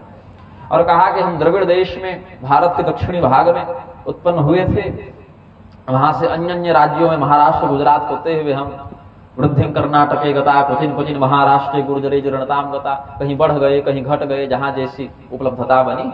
जहां अधिक भक्त थे वहां भक्ति बढ़ गई, जहां भक्त कम थे वहां भक्ति क्षीण हो गई, जहां अधिक ज्ञानी थे वहां ज्ञान का बल बढ़ गया, जहां कम ज्ञानी थे वहां ज्ञान का बल घट गया। ऐसे अलग अलग स्थानों पर लक्षणों का व्यवहार करते हुए अब हम वृंदावन आए हैं। यहाँ पर तो आकर हम स्वस्थ हो गए, युवती हो गए, लेकिन हमारे ये जो दोनों पुत्र हैं ज्ञान और वैराग्य, ये दोनों जर्जर हैं, इतने जर्जर हैं कि अपनी नेत्र तक खोल नहीं सकते ढंग से, पलकें तक खोलने का इनमें सामर्थ्य शेष नहीं रहा। अब कुछ लोग आधुनिकता में भक्ति मार्गी होने के चक्कर में मनमौजी करते हैं कि अरे भक्ति में केवल भाव देखा जाता है, क्या शास्त्र पढ़ोगे। लेकिन ऐसा नहीं, भक्ति तो वह है जो ज्ञान को दुर्बल देखकर स्वयं रो रही हैं और कह रही हैं कि अगर वृंदावन में रहने से हमारे ज्ञान और वैराग्य क्षीण हो जाएंगे तो विदेशम गम्यते मया, हम कहीं विदेश चले जाएंगे। ये भक्ति भगवती का चिंतन है। तो ज्ञान के बिना भक्ति दुखी रहती है और भक्ति के बिना ज्ञान पतनकारी हो जाता है, अहंकारी हो जाता है। तो दोनों का आपस में संतुलन होना चाहिए। ज्ञान मार्ग और भक्ति मार्ग अलग नहीं है, शिव पुराण में शिव जी ने बताया, ज्ञान और भक्ति को अलग देखने वाले मूर्ख हैं। जैसे दोनों नेत्रों के संयोग से आप दृश्य को अच्छे से देखते हैं, एक नेत्र से दृश्य उतना अच्छा नहीं दिखता, वैसे ही ज्ञान और भक्ति अच्छा दोनों से अलग अलग भी नहीं दिखता कि मैं दो नेत्रों से देख रहा हूं तो आप दो दिखेंगे, ऐसा नहीं, अपितु संतुलित दिखता है। वैसे ही ज्ञान और भक्ति का संयोग रहे तो उस परमात्मा का दर्शन बड़े संतुलित भाव से हो जाता है। ये आचार्यों का चिंतन बना। देवर्षि नारद ने जब भक्ति देवी का यह निवेदन श्रवण किया, उन्होंने कहा कि तुम व्यर्थ में चिंता करती हो, वृथा खेदय से वाले अहो चिंता तुरा कथम, ये तो बड़ी सामान्य सी समस्या है, तुम्हें तो चिंता नहीं करनी चाहिए। वरे भगवान श्री कृष्ण के चरणों का स्मरण करो, सारा दुख चला जाएगा। श्री कृष्ण चरणाम भोजम स्मर दुखं गमिष्यति। वृंदावन में बैठकर रो रही हो, तुम भक्ति होकर रो रही हो, वृंदावन में भक्ति के आंसू गिरे, इससे बड़ा दुर्भाग्य क्या होगा। तो द्रौपदी को जब कोई बचाने नहीं आए तो भगवान बचाए। गोपियों की रक्षा किसी और ने नहीं की, भगवान ने की। वो कहीं बाहर नहीं गए हैं, वो हमेशा यही हैं। और वृंदावनम परित्यज्य पदमेकम न गच्छति, ये भी बात है कि वृंदावन छोड़कर तो भगवान तत्व दृष्टि से देखे तो कहीं बाहर नहीं जाते, और तुम भगवान की श्रीनगरी में रहकर तुम ऐसे रो रही हो, चिंता मत करो, कोई बात नहीं, मैं तुम्हारे पुत्रों का जो कष्ट है वह दूर कर देता हूं। और बैठकर वहां पर देवर्षि नारद ने गीता पाठ, वेद पाठ, उपनिषद पाठ, वेद का ही भाग है उपनिषद, लेकिन कुछ वर्णन शैली में संहिता भाग और उपनिषद भाग में भेद है आख्यान की दृष्टि से। तो वहां पर बैठकर वेदांत का, ब्रह्मसूत्र का, गीता का, उपनिषद का उन्होंने पाठ किया। और इस पाठ का फल मात्र इतना हुआ कि ज्ञान और वैराग्य केवल अंगड़ाई मात्र ले सके और फिर बेहोश हो गए। मतलब सारा जो चिकित्सा क्रम है हो गया, लेकिन मरीज इतना ही लाभान्वित हुआ कि बस नेत्र खोला, थोड़ा बहुत अंगड़ाई लिया, फिर वही बेहोशी छा गई। तो देवर्षि नारद ने सोचा अब क्या उपाय करें, क्योंकि सभी प्रकार के ज्ञान वेद से ही निश्रित होते हैं, निर्णीत होते हैं, परम प्रमाण है वेद। अब वेद से भी बड़ा क्या हो सकता है, जो समाधान वेद में नहीं हो वो कहां मिलेगा। फिर आकाशवाणी हुई, आकाशवाणी ने एक आश्वासन दिया कि तुम्हारा कार्य सफल हो जाएगा, उसके लिए सत्कर्म करना पड़ेगा। एतदर्थं तो सत्कर्मं सुरर्षे त्वं समाचरो। हे देवर्षि नारद, आप अपनी समस्या के निवारण हेतु सत्कर्म करें।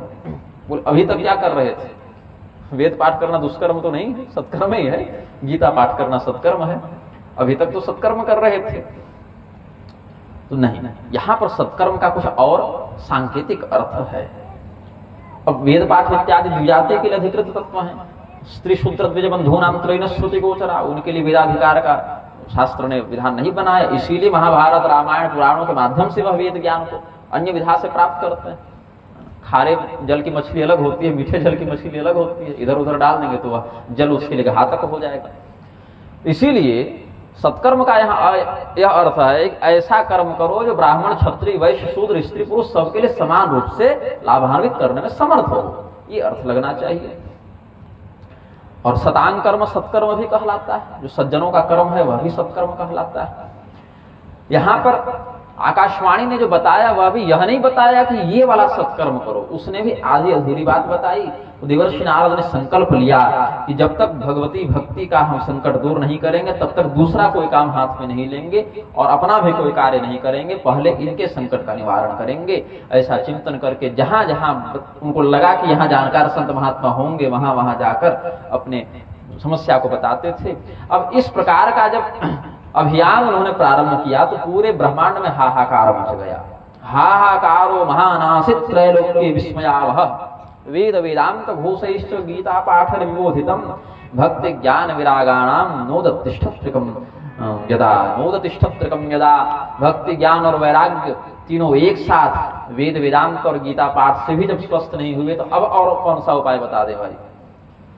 तो हाहाकार इसीलिए मचा कि सभी लोग अपनी समस्या का समाधान करने के लिए देवर्षि नारद के पास जाते हैं। देवर्षि नारद की समस्या का समाधान कौन करे, तो लोग अपने अपने आश्रमों को छोड़कर भागने लगे। जब सुनते थे कि देवर्षि नारद आ रहे हैं तो अपने आश्रमों को छोड़कर ऋषि महर्षि भाग जाते थे। कुछ लोग तो मौन धारण में चले जाते थे, शिष्यगण कह देते थे कि महाराज जी मौन में है, नारद मुनि अभी बात नहीं कर रहे हैं, बोलेंगे तो क्या बोलेंगे, मौन धारण में चला जाने का निर्णय करते थे वो लोग। इसीलिए देवर्षि नारद ने चिंतन किया कि अब मैं तपस्या करूंगा। अब भगवान से ही पूछेंगे कि क्या करना है। तपस्या करने के लिए कहाँ जाएं, बोले बद्रिकाश्रम चले जाते हैं, बद्रीनाथ भगवान के पास जाते हैं, वहीं नर नारायण आश्रम है, वहीं तपस्या करेंगे। तो ऐसा चिंतन करके वो बद्री विशाल क्षेत्र में ततश्चिंतातुरसोऽथ बदरी वनमागतः तपश्चरामि चात्रेति तदर्थम कृत निश्चय। वहां जब गए तो भगवान के जो कौमार सर्गावतार सनत कुमार इत्यादि हैं वो उन्हें वहां मिले। वो भी सत्संग करने के लिए वहां एकदात विशालायाम चत्वारो ऋषियो मलाः सत्संगार्थम समायातो तदृशुस्तत्र नारदम। देवर्षि नारद का उन्होंने दर्शन किया वहां पर सनत कुमार में। सनत कुमार को देवर्षि नारद मिले, दोनों ने एक दूसरे का कुशल समाचार पूछना प्रारंभ किया। देवर्षि नारद को इन्होंने पूछा कि भाई आपके जैसे शांत चित्त महात्मा के चित्त में इतना बड़ा क्षोभ, इतनी बड़ी चिंता, कहां से आ रहे हैं, कहां को जा रहे हैं, किस बात की चिंता है आपके मन में? देवर्षि नारद से जब इस प्रकार का कुशल क्षेमात्मक प्रश्न सनत कुमार ने किया, देवर्षि नारद ने ये सारी घटनाएं जो हमने संक्षेप में आपको बताई अभी, सारी घटना सनत कुमार को निवेदित कर दी और कहा कि आप स्वयं भगवान के अंश हैं और आप सर्वज्ञ हैं, परमात्मा तत्व में आपकी बड़ी अनन्य निष्ठा है, ब्रह्मनिष्ठ हैं आप ही बताइए कि भक्ति के संकट का निवारण कैसे होगा। सनत कुमार मुस्कुराए, बोले कि ये दवा तो आप ही के पास है, ये औषधि कहीं बाहर नहीं, अभी तो आपके ही पास है। बोले क्या औषधि है? बोले श्रीमद् भागवत से ये संकट दूर होगा, श्रीमद् भागवत का अनुष्ठान करें, श्रीमद् भागवत के प्रयोग से ज्ञान वैराग्य संयुक्ता भक्ति प्रेम रसावहा प्रतिगेहम प्रतिजनम ततः क्रीड़ां करिष्यति। ज्ञान और वैराग्य से संयुक्त होकर भक्ति प्रेम के नदी में, रसमयी नदी में प्रवाहित होते हुए हर घर में, हर व्यक्ति तक पहुंचकर वहां पर नित्य क्रीड़ा किया करेगी। अब नारद मुनि ने कहा कि भागवत में ऐसा क्या है जो वेद गीता इत्यादि में नहीं है? जो ज्ञान वहां है वही तो भागवत में भी है। भागवत में कोई अलग से बात थोड़ी बताई, जो बातें वेदों में है, जो बातें गीता में है, वही बात भागवत में भी है। हाँ, शैली का भेद है। जैसे एक ही विषय को 10 अध्यापक पढ़ाएं तो 10 शैली में पढ़ाते हैं, या क्लास के आधार पर पढ़ाते हैं। 5वीं कक्षा का विज्ञान और होगा, 10वीं कक्षा का और होगा, स्नातक का कुछ और होगा। अब उसमें क्या ऐसा है श्रीमद् भागवत में जो वेद वेदांत में गीता पाठ में नहीं है? क्योंकि दोनों बातें तो शास्त्र की दृष्टि से देखें तो जो वेद में ज्ञान है वही भागवत में ज्ञान है। बोले हाँ ये बात तो है, लेकिन आपने जो कहा ना शैली वाली बात, ये यहाँ नियम लागू होता है कि पूरे के पूरे आम के पेड़ में तो आम का ही तत्व व्याप्त है, लेकिन भूख लगने पर आप लकड़ी नहीं चबाते आम की, आम का फल खाते हैं। है तो पूरा आम का ही वृक्ष, आम का ही सार तत्व है वहां पर, और पूरा का पूरा वृक्ष वो आम की गुठली से ही निकला है, और गुठली कभी फल के ही अंदर थी। लेकिन फिर भी जिस व्यक्ति को भूख लगी हो, रस का आस्वादन करना हो, वो आम की जड़ और आम के पत्ते नहीं चबाता, अभी तो वह फल का आस्वादन करता है। ऐसे ही निश्चित ही वेद का, गीता का, सबका ज्ञान ही भागवत में है, अलग से कोई बात उसमें भी नहीं है, लेकिन वहां रसमय जो उसका करेवर है, इसलिए वह सर्वोपयोगी ग्राह्य तत्व हो जाता है। वेदोपनिषदाम सारा जाता भागवती कथा अत्युत्तमा ततो भाति पृथक भूता फलाकृति।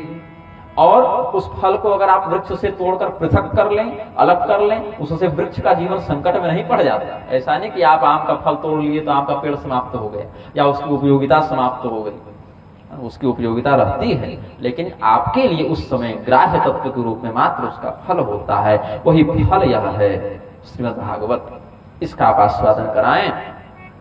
और हमें तो इस बात का आश्चर्य हो गया कि जब व्यास जी को चिंता हुई, आपने स्वयं उनको चतुश्लोकी भागवत का उपदेश किया है, और आप स्वयं पूरे संसार में इतना बड़ा अभियान लेकर घूम रहे हैं, सभी लोगों में हाहाकार मच गया। तो आप जैसे प्रबुद्ध व्यक्ति को श्रीमद् भागवत का आश्रय लेना चाहिए। आप ज्ञान यज्ञ कीजिए, भागवत ज्ञान यज्ञ, इसीलिए सप्ताह ज्ञान यज्ञ इत्यादि लिखते हैं ना। ज्ञान यज्ञम करिष्यामि सुख शास्त्र कथोज्वलम भक्ति ज्ञान विरागाणाम स्थापनार्थम प्रयत्नतः। भक्ति ज्ञान और वैराग्य तीनों की स्थापना के लिए हम श्रीमद् भागवत का ज्ञान यज्ञ करेंगे, ऐसा संकल्प देवर्षि नारद ने लिया और सनत कुमार को ही अपना आचार्य नियुक्त किया कि आप ही हमें कथा सुना दें, हम आपके यजमान बन जाते हैं। और संकल्प में क्या लेंगे कि भक्ति देवी का संकट दूर हो, ऐसा चिंतन करके उन्होंने कहा कि कहां पर करें ये ज्ञान यज्ञ? बोले गंगा द्वार, हरिद्वार से कुछ हटके आप ये कर सकते हैं। आनंद नामक एक तट है, आनंद तट, घाट होते हैं ना अलग अलग नदी के किनारे, तीर्थ नदियों में घाट बने हुए होते हैं, तो आनंद तट नामक एक स्थान है गंगा जी के तट पर हरिद्वार में, वहां पर हम इसका आयोजन करते हैं। वहां पर बहुत सुंदर रमणीय स्थल है, पूरा विस्तृत क्षेत्र है, बैठने वालों को कोई दिक्कत नहीं होगी, वहीं पर करते हैं। बोले भक्ति देवी को फिर बुलाना पड़ेगा ना कथा सुनने के लिए? बोले आप कथा प्रारंभ कीजिए, भक्ति देवी स्वयं पहुंच जाएंगी वहां पर। वहां पर भक्ति देवी का प्राकट्य स्वयं होगा। अपूर्व रस रूपाच कथा तत्र भविष्यति, वहां पर जब अपूर्व रस वाली ऐसी कथा जिसका पहले ऐसा आयोजन नहीं किया गया हो, तो वहां पर स्वयं तद्वयम च पुरस्कृत्य भक्ति तत्रागमिष्यति, उन दोनों को वैराग्य और ज्ञान को साथ में लेकर भक्ति देवी वहां स्वयं आ जाएंगी, ऐसा कहा सनत कुमार ने। अब कथा का आयोजन जब किया गया, अब पूरे संसार के जितने ऋषि महर्षि थे इस बात की चिंता में थे कि देवर्षि नारद को कोई समाधान मिला कि नहीं मिला। अब उनको जब यह समाचार प्राप्त हुआ कि सनत कुमार के मार्गदर्शन के अनुसार देवर्षि नारद श्रीमद् भागवत सुनना चाह रहे हैं, वहां पर जितने बाकी ऋषि महर्षि थे सब पहुंच गए। कुछ बुलाने पर पहुंचे, कुछ बिना बुलाए भी पहुंचे, और जो बुलाने पर भी नहीं पहुंच रहे थे कि हम इतने बड़े पीठाधीश्वर हैं तो अभी हमारा चांदी का सिंहासन नहीं पहुंचा है तो हम कैसे चले जाएं, तो उन लोगों को भृगु मुनि इत्यादि जाकर कहे कि भैया देखो चांदी सिंहासन छोड़ो अपना, पहले कथा सुनो जाकर, यहाँ पद प्रतिष्ठा का अहंकार नहीं चलेगा, और अकेले मत चलो। जो गृहस्थ महात्मा जन है वो अपनी पत्नी बच्चों के साथ चलें, जो सन्यासी महात्मा है अपने शिष्यों के साथ चलें, लेकिन घर में कोई मत रहो भाई, ये अवसर दोबारा नहीं मिलेगा। ऐसा कह के भृगु मुनि कहे हम स्वयं भगवान विष्णु के ससुर हैं, हम जाकर कथा सुन रहे हैं जमीन पर बैठ के, तुमको चाहिए चांदी सिंहासन, तो इसीलिए आप सब इस कथा का महत्व समझें, विवेक का प्रयोग करें। और जितने ऋषि महर्षि थे और उनके साथ साथ जितने भी देवी देवता थे जो परीक्षित जी और सुखदेव जी के समय नहीं सुन पाए थे, अमृत लेकर आए थे ना, तो वहां तो भगा दिया गया। इस बार वो सब ढोल और मृदंग करताल ये सब संगीत वाद्य यंत्र लेकर पहुंच गए कि हम बनिया बन के नहीं भक्त बनकर आए हैं, व्यापार करने नहीं, भगवान की सेवा करने के लिए आए हैं। तो वहां उनको भी यथायोग्य स्थान मिल गया। जितने भी तीर्थ थे, जितने भी अन्य शास्त्र थे, वेद उपनिषद अन्य 17 पुराण इत्यादि जो कुछ है, सभी लोग मूर्तिमान शरीर धारण कर करके वहां पर आने लगे। जितने भी तीर्थ पर्वत हैं, हिमालय, विंध्याचल, मलयागिरी, नील पर्वत, ये सब वहां पर पहुंचने लगे और स्वयं वेदव्यास की कथा सुनने पहुंचे। जो लेखक हैं सुखदेव जी छाया स्वरूप में, अभी पहले छाया रूप में आए हैं, प्रतिनिधि रूप में, और बाद में जब कथा पूर्ण होने वाली थी तब स्वयं साक्षात विग्रह धारण करके भी आए हैं। भृगुर्वसिष्ठश्च वनश्च गौतमो मेधातिथिर्देवलदेवरातो रामस्तथागाधिसुतश्च शाकनो मृकण्डपुत्रात्रिजपेत्पलादा योगेश्वरौ व्यासपराशरौ च छाया सुकोजा जलिजन्मुख्या सर्वेप्यमी मुनिगणा सह पुत्र शिष्या स्वस्त्रीभिरायुरते प्रणयेन युक्ता। परशुराम जी, अत्रि मुनि, दत्तात्रेय, मार्कंडेय, विश्वामित्र इत्यादि, वशिष्ठ इत्यादि बड़े बड़े ऋषि महर्षि आ गए और कथा का वहां पर प्रादुर्भाव हुआ। अब भगवान नारद ने यह चिंतन किया कि हम तो श्रीमद् भागवत का महात्म्य जान रहे हैं, सनत कुमार भी जान रहे हैं, यहाँ बैठे हुए लगभग ऋषि महर्षि भी जान रहे हैं, क्योंकि परीक्षित जी के समय ये सब वहां भी थे, ये सब देख चुके हैं। जन सामान्य नहीं जानता इसका महात्म्य, क्योंकि अभी तक जिनका उद्धार हुआ है वो धर्मात्मा रहे। परीक्षित जी बहुत श्रेष्ठ धर्मात्मा में गिने गए हैं, लेकिन कलयुग के लोग श्रेष्ठ धर्मात्मा नहीं, अभी तो पापी होंगे। उनके चित्त में भगवान की कथा के प्रति कम और भोग विलास अधर्म के प्रति अधिक रुझान होगा। उनमें भगवान की कथा स्थापित हो, इससे पहले आवश्यक है कि कथा का महात्म्य स्थापित हो। इसीलिए जानबूझकर, जानते तो सब थे ही ये लोग अपने लिए नहीं, हम तो समझते हैं ये लोग हम ही लोगों के लिए इतना मेहनत करते घूमे, हम लोगों के लिए इतना परिश्रम इन्होंने किया है। भक्ति देवी जो स्वयं मुक्ति दे सकती है, भक्ति देकर मुक्तिदा, ऐसा शास्त्र ने कहा, वो क्यों कष्ट पाएंगे। लेकिन ये सब का सब जैसे नुक्कड़ नाटक करके लोगों को नशा मुक्ति अभियान में समझाते हैं ना कि शराब मत पीना, वैसे ये सब एक एक अभिनय करके हम लोगों को उदाहरण से, चरित्र से शिक्षा देने के लिए किए हैं कि देखो ये करोगे तो ऐसा होगा, ये करोगे तो ऐसा होगा, इसका ये फल है, इसका ये महात्म्य है। देवर्षि नारद ने भक्ति सूत्र की रचना की है, शांडिल्य मुनि ने भक्ति सूत्र की रचना की है, ये सब। और यहाँ पर जो कथा बताई जा रही है, अब वह प्रचलित कथा गोकर्ण धुंधुकारी की है। सनत कुमार ने यह कथा देवर्षि नारद को श्रीमद् भागवत के महात्म्य के अंतर्गत सुनाई। ऐसे श्रीमद् भागवत का महात्म्य अनिवार्य विषय नहीं है कि सुनाना ही है, ऐसा कोई लिखित संविधान हमें नहीं मिला है कि नहीं सुनाओगे तो आधा अधूरा माना जाएगा। लेकिन चूंकि ये परंपरा आचार्यों ने बनाई है, हमारी आपकी परंपरा बनाई नहीं है। परीक्षित जी को जब सुखदेव जी ने सुनाई तो गोकर्ण धुंधुकारी कथा थोड़ी सुनाई थी। गोकर्ण धुंधुकारी की घटना तो उनसे कई वर्षों के बाद हुई ना, ऐसे पद्म पुराण में वर्णन तो था ही, लेकिन उनको आवश्यकता नहीं थी सुनाने की। लेकिन यहाँ देवर्षि नारद ने जन सामान्य को यह समझाने के लिए कि देखो धुंधकारी जैसा करोगे तो वैसी दुर्गति होगी, लेकिन अगर श्रीमद् भागवत का आश्रय लोगे तो यह फल भी प्राप्त होगा, ये व्यवहार जगत के उदाहरण से समझाने के लिए सनत कुमार ने वह पहले महात्मा भी सुनाया। तो उन्होंने जब सुनाया उसी परंपरा का आश्रय लेकर आज तक फिर अन्य वेद व्यास के पद पर, व्यासपीठ पर जो विप्र बैठते हैं वो सुनाते हैं। अब देवर्षि नारद ने कहा कि संतजन तो इस भागवत को सुनकर तर जाते हैं, ये तो सिद्ध बात है, इन पापियों का क्या होगा। के विशुद्ध्यन्ति वदन्तु मह्यं सप्ताह यज्ञेन कथामयेन कृपालुभिर्लोकहितं विचार्य प्रकाशितः कोऽपि नवीन मार्गः। इस कथा को सुनने से कौन कौन से व्यक्ति शुद्ध हो जाते हैं ये बताइए, क्योंकि भगवान की कथा सबको नहीं सुनाना चाहिए। भगवान की कथा उसको मत सुनाइए जिसके हृदय में भक्ति न हो। भगवान की कथा उसको मत सुनाइए जो सुनना चाहता नहीं हो, जबरदस्ती पकड़ कर भी सुनाना मना है। भगवान की कथा उसको भी मत सुनाइए जो भगवान से द्वेष रखता हो। अभी भक्ति नहीं है, हो सकता है कथा सुनकर भक्ति जग जाए, लेकिन द्वेष कम से कम न करता हो। भक्ति होना बड़ा दुर्लभ सौभाग्य है ना, सबको तो भक्ति होती नहीं, लेकिन भक्ति अगर नहीं भी है, कथा सुनने के बाद भक्ति जग सकती है। उसको जब पता ही नहीं तो भक्ति करे किसकी। तो कथा सुनने के बाद भक्ति जग सकती है, लेकिन यहाँ क्या हो गया है, द्वेष अगर हो जाए तो भक्ति आ ही नहीं सकती। उसमें मलिन बर्तन में वह दुग्ध इत्यादि खीर इत्यादि आप नहीं रख सकते। ऐसे ही यहाँ पर द्वेष बुद्धि वाले व्यक्ति को भी कथा नहीं सुनाना है।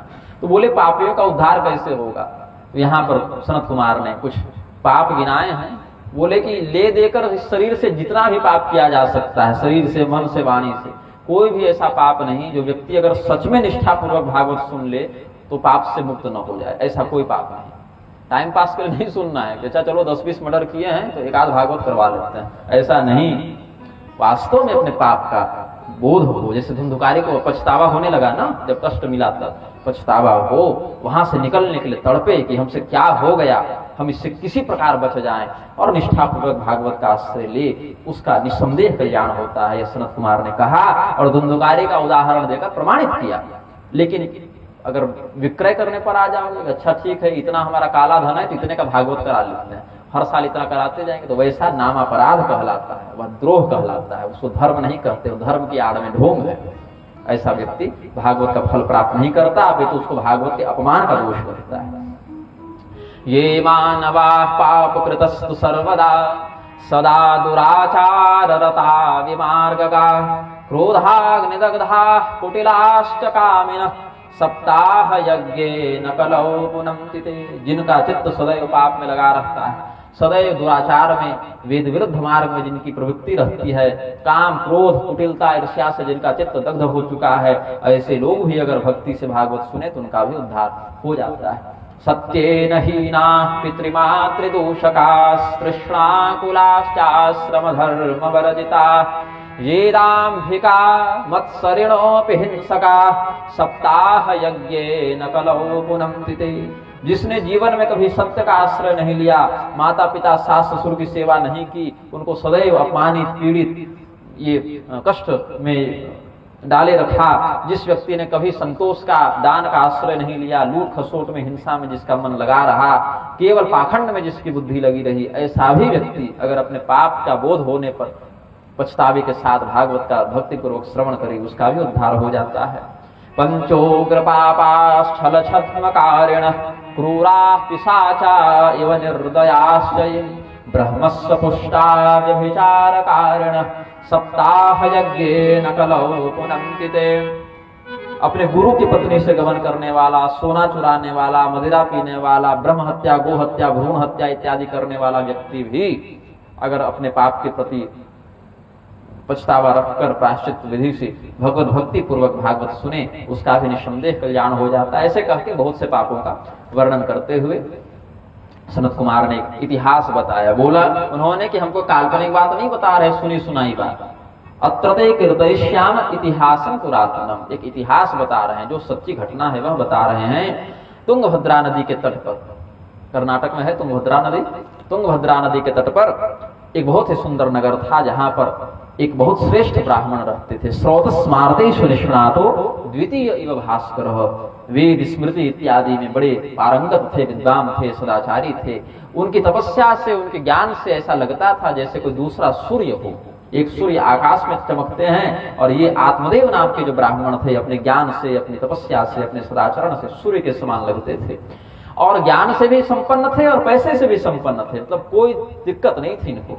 एक ही समस्या थी, इनकी कोई संतान नहीं थी। अच्छा, इनकी पत्नी इनकी विपरीत स्वभाव वाली थी। ये जितने दान धर्म वाले थे, पत्नी उतनी कंजूस थी। ये जितने सत्यवादी थे, पत्नी उतनी असत्यवादिनी थी। ये जितने नियम धर्म से भोजन करते थे, उतना उसको कुछ भी जीव के वशीभूत होकर कुछ भी शुद्ध शुद्ध खा ले। लेकिन पति पत्नी में आपस में प्रेम था, ये बात थी। धर्म की दृष्टि से तो अलग अलग रास्ते पर थे, लेकिन अगर दाम्पत्य जीवन की बात की जाए तो एक दूसरे के प्रति उनका प्रेम था। तो एवं निवसतो प्रेमणा दंपत्यो रममाणयो।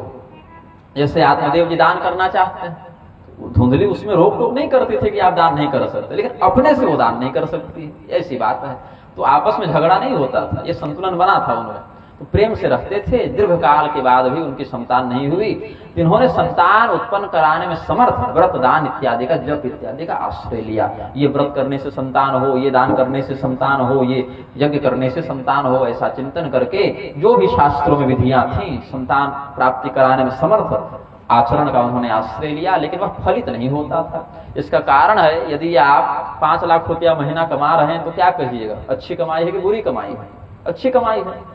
5 लाख महीना कमा रहे हैं, ठीक कमा रहे हैं, बहुत बढ़िया कमा रहे हैं। लेकिन कर्जा हो 50 करोड़ का, तब तो 50 करोड़ का लोन लेकर अगर 5 लाख महीना कमाइएगा तब तो कमाई अच्छी नहीं है। ऐसे ही सत्कर्म तो बहुत कर रहे हैं, लेकिन पहले का जितना बड़ा पाप की बोझा है, वो जो गठरी है, उसकी तुलना में ये सत्कर्म काम नहीं कर पा रहा है। इसीलिए कई बार हमारा किया गया व्रत दान इत्यादि उस मात्रा में उस समय फलित नहीं हो पाता है, क्योंकि पहले का हिसाब बहुत पुराना है। तो इनका किया गया कर्म उस समय वहां फलित नहीं हो रहा था। चिंतित हो गए और एक बार इन्होंने विचार किया, अपने जीवन में गौर किया कि हमारा लगाया वृक्ष भी फल नहीं दे रहा, हमारे घर में जो गाय हम लाते हैं वह भी बच्चा नहीं देती। तो कुल मिला के हमारा जो दुर्भाग्य है वह हमारे आश्रितों पर भी प्रभाव डाल रहा है।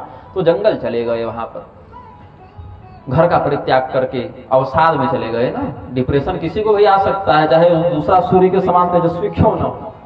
हाँ, इसीलिए कोई डिप्रेशन में चला जाए, अवसाद में चला जाए तो उसका जो है उपहास नहीं करना चाहिए। अर्जुन जैसे पराक्रमी भी अवसाद में गए, तभी तो भगवान को गीता सुनानी पड़ी ना। तो माया किसी को भी अवसाद में डाल सकती है। ये भी चले गए।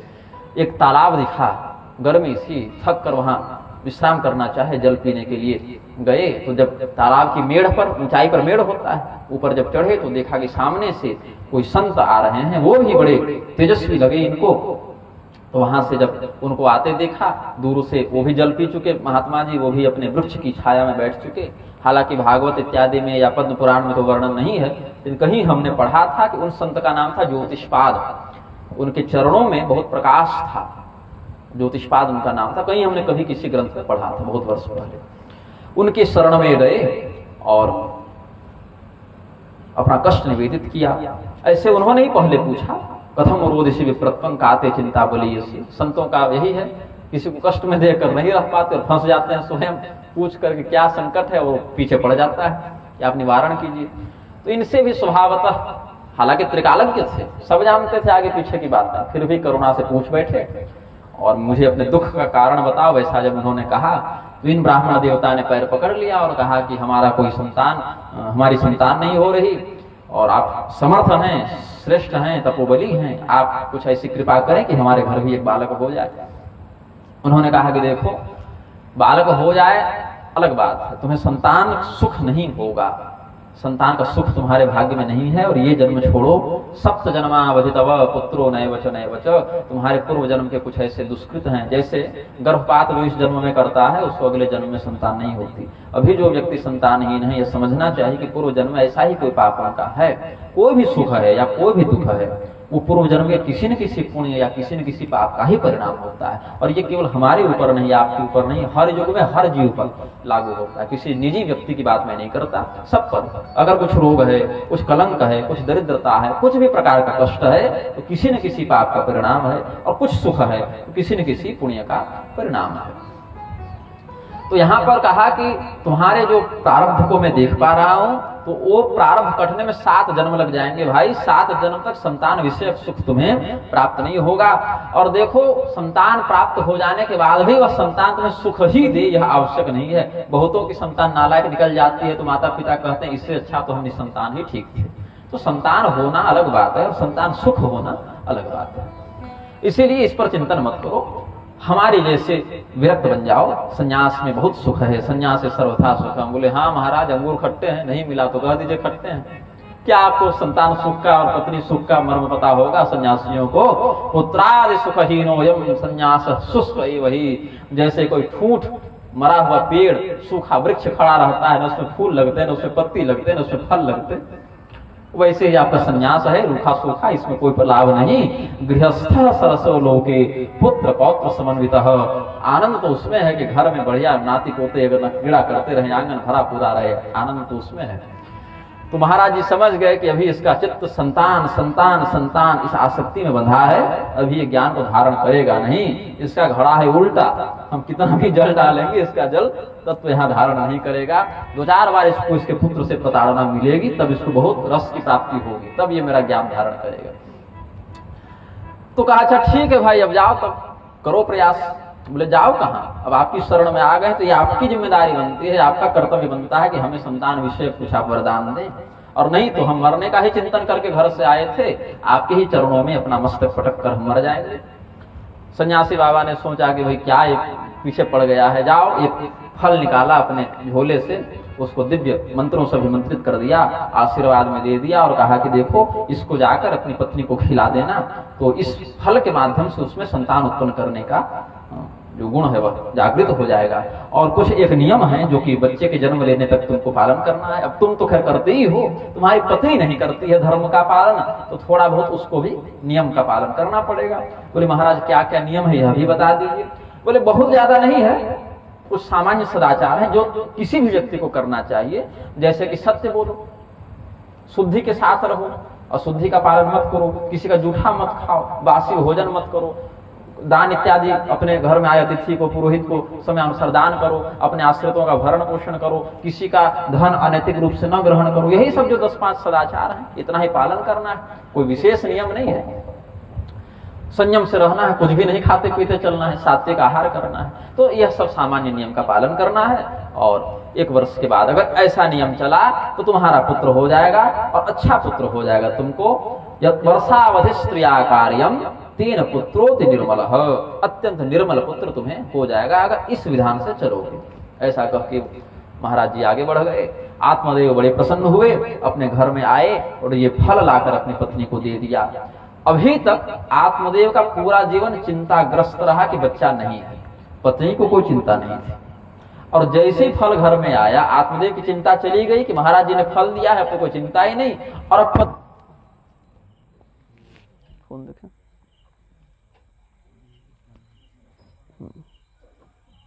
कोई वैकल्पिक प्रबंध किए हैं क्या? ठीक है।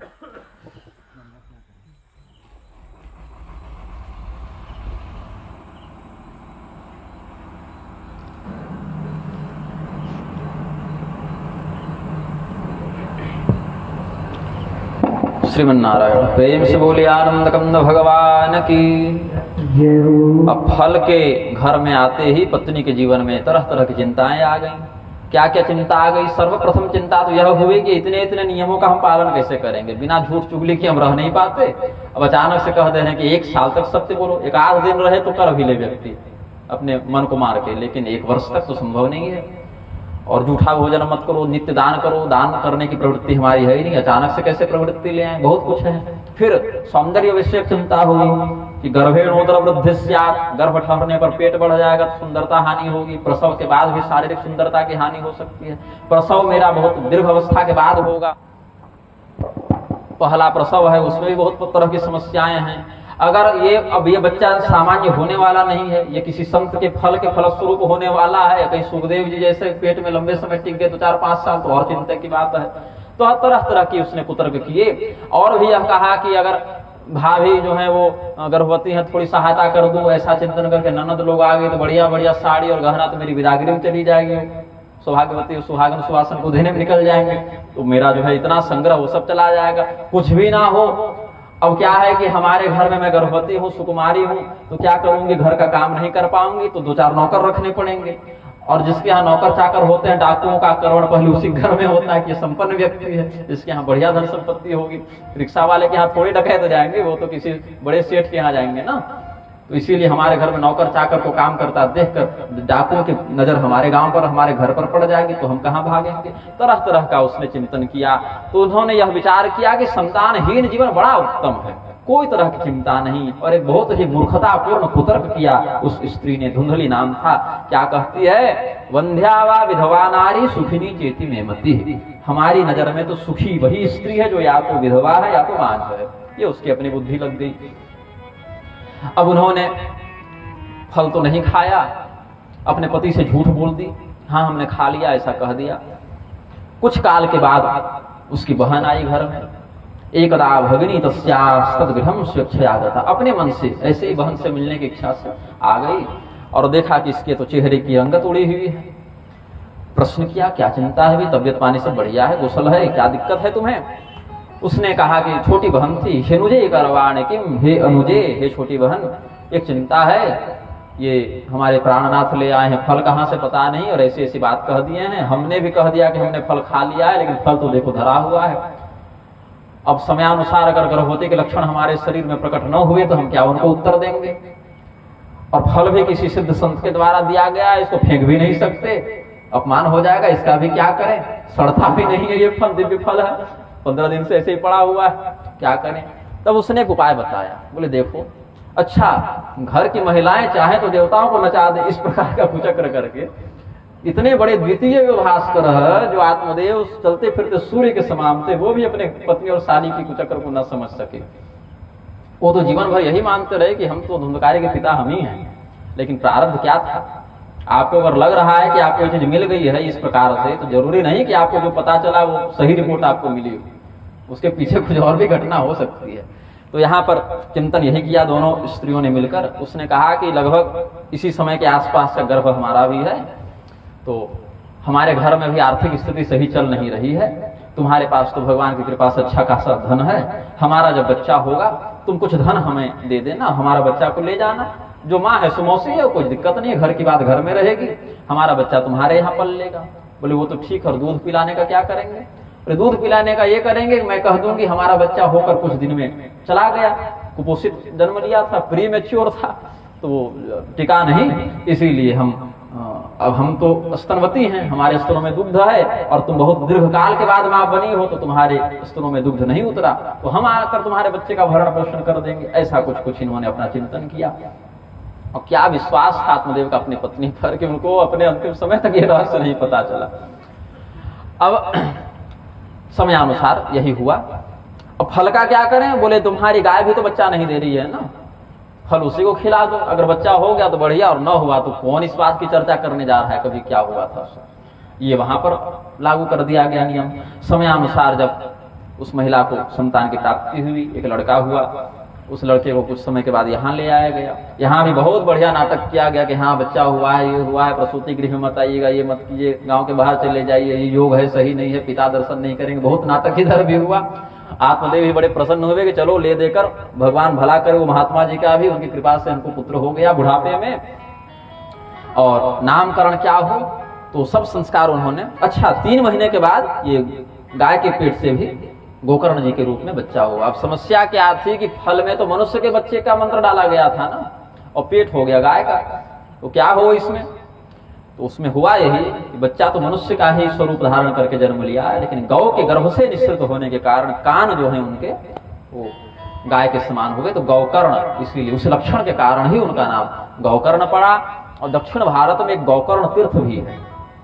साथ ही कहीं कहीं किसी शास्त्र में गौकर्ण जी को शिव जी का भी अंश बताया जाता है। जिस भी संत महात्मा में कुछ विशेष ज्ञान तपस्या देखी गई है, उसमें किसी न किसी देवता का अंश आवेश है, ऐसा समझना चाहिए। तो गोकर्ण जी में अन्य पुराणों के अनुसार कहते हैं, ऐसे गोकर्ण के नाम से हो सकता है वो दूसरे महात्मा भी हो सकता है ये भी हो, लेकिन गोकर्ण जी में शिव जी का एक अंश शास्त्र ने वर्णित किया है। अब समयानुसार इन सबों का साथ ही साथ जातकर्म संस्कार और ये सब नामकरण ये सब होने लगा। नामकरण में इनका तो शरीर ही गौकर्ण था, गाय के समान कान थे, तो इनका नाम गोकर्ण पड़ गया। उधर बच्चे का नाम धुंधुकारी ऐसा रखा गया।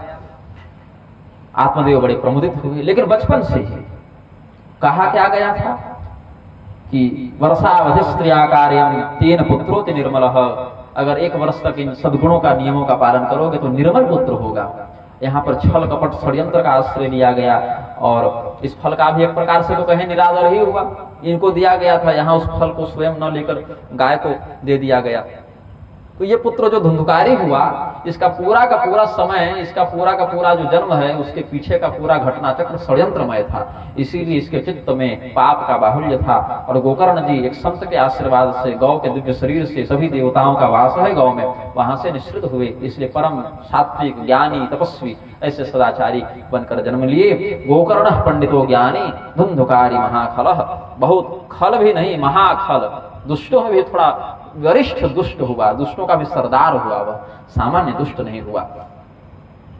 तो एक बार थोड़े जब ये बच्चे बड़े हो गए, गोकर्ण जी का तो जैसा ब्राह्मण का संस्कार होना चाहिए वैसा ही संस्कार था, लेकिन धुंधुकारी का तो राक्षसों के समान, पिशाचों के समान क्रूर स्वभाव हो गया। दूसरे के बच्चों को कुआं में फेंक दे, आग में फेंक दे, गर्दन में गला पकड़ के गला घोंट कर मार डाले, गौ हत्या करे, बाल हत्या करे, स्त्री हत्या करे, व्यभिचार करे, बलात्कार करे, चोरी डकैती हत्या, हर प्रकार का राक्षसी कर्म वह करने लगा।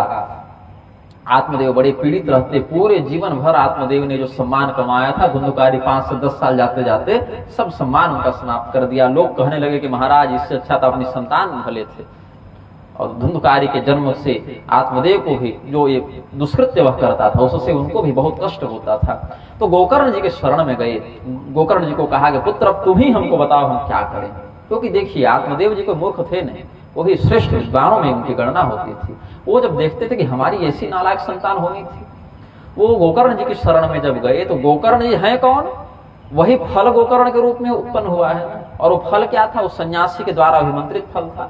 तो जो ज्ञान सन्यासी जंगल में दे रहे थे, वही ज्ञान उसी सन्यासी का दिया फल गोकर्ण के रूप में देता है। देहे स्थिमान सरुधिरे भीमतिम त्यजत्वम, देहे स्थिमान सरुधिरे भीमतिम त्यजत्वम, जाया सुता दिशु सदा ममताम विमुंच। हे पिताजी, आज हो या 10 साल 20 साल पहले की बात हो, आप उस समय भी ये हमारा घर है, ये हमारी पत्नी है, ये हमारा बच्चा हो, ऐसी ममता से अपने चित्त को बांधे हुए थे। और आज भी आपकी स्थिति सुधरी नहीं है, आज भी आपके मन में ये घर परिवार पत्नी बच्चे का मोह बना हुआ है। और यही आपके कष्ट का कारण है। धुंधुकारी आपके कष्ट का कारण नहीं है, ये जो आसक्ति है संसार के प्रति ना, ये आपके कष्ट का कारण नहीं है। क्योंकि दुखी तो आप तब भी थे जब धुंधुकारी नहीं जन्म लिया था। धुंधुकारी ने जब जन्म भी नहीं लिया था, दुखी आप तब भी थे, तभी तो जंगल गए थे। एक बार आप जंगल और जाइए, दुखी होकर नहीं, अपने दुख से छूटने के लिए जाइए।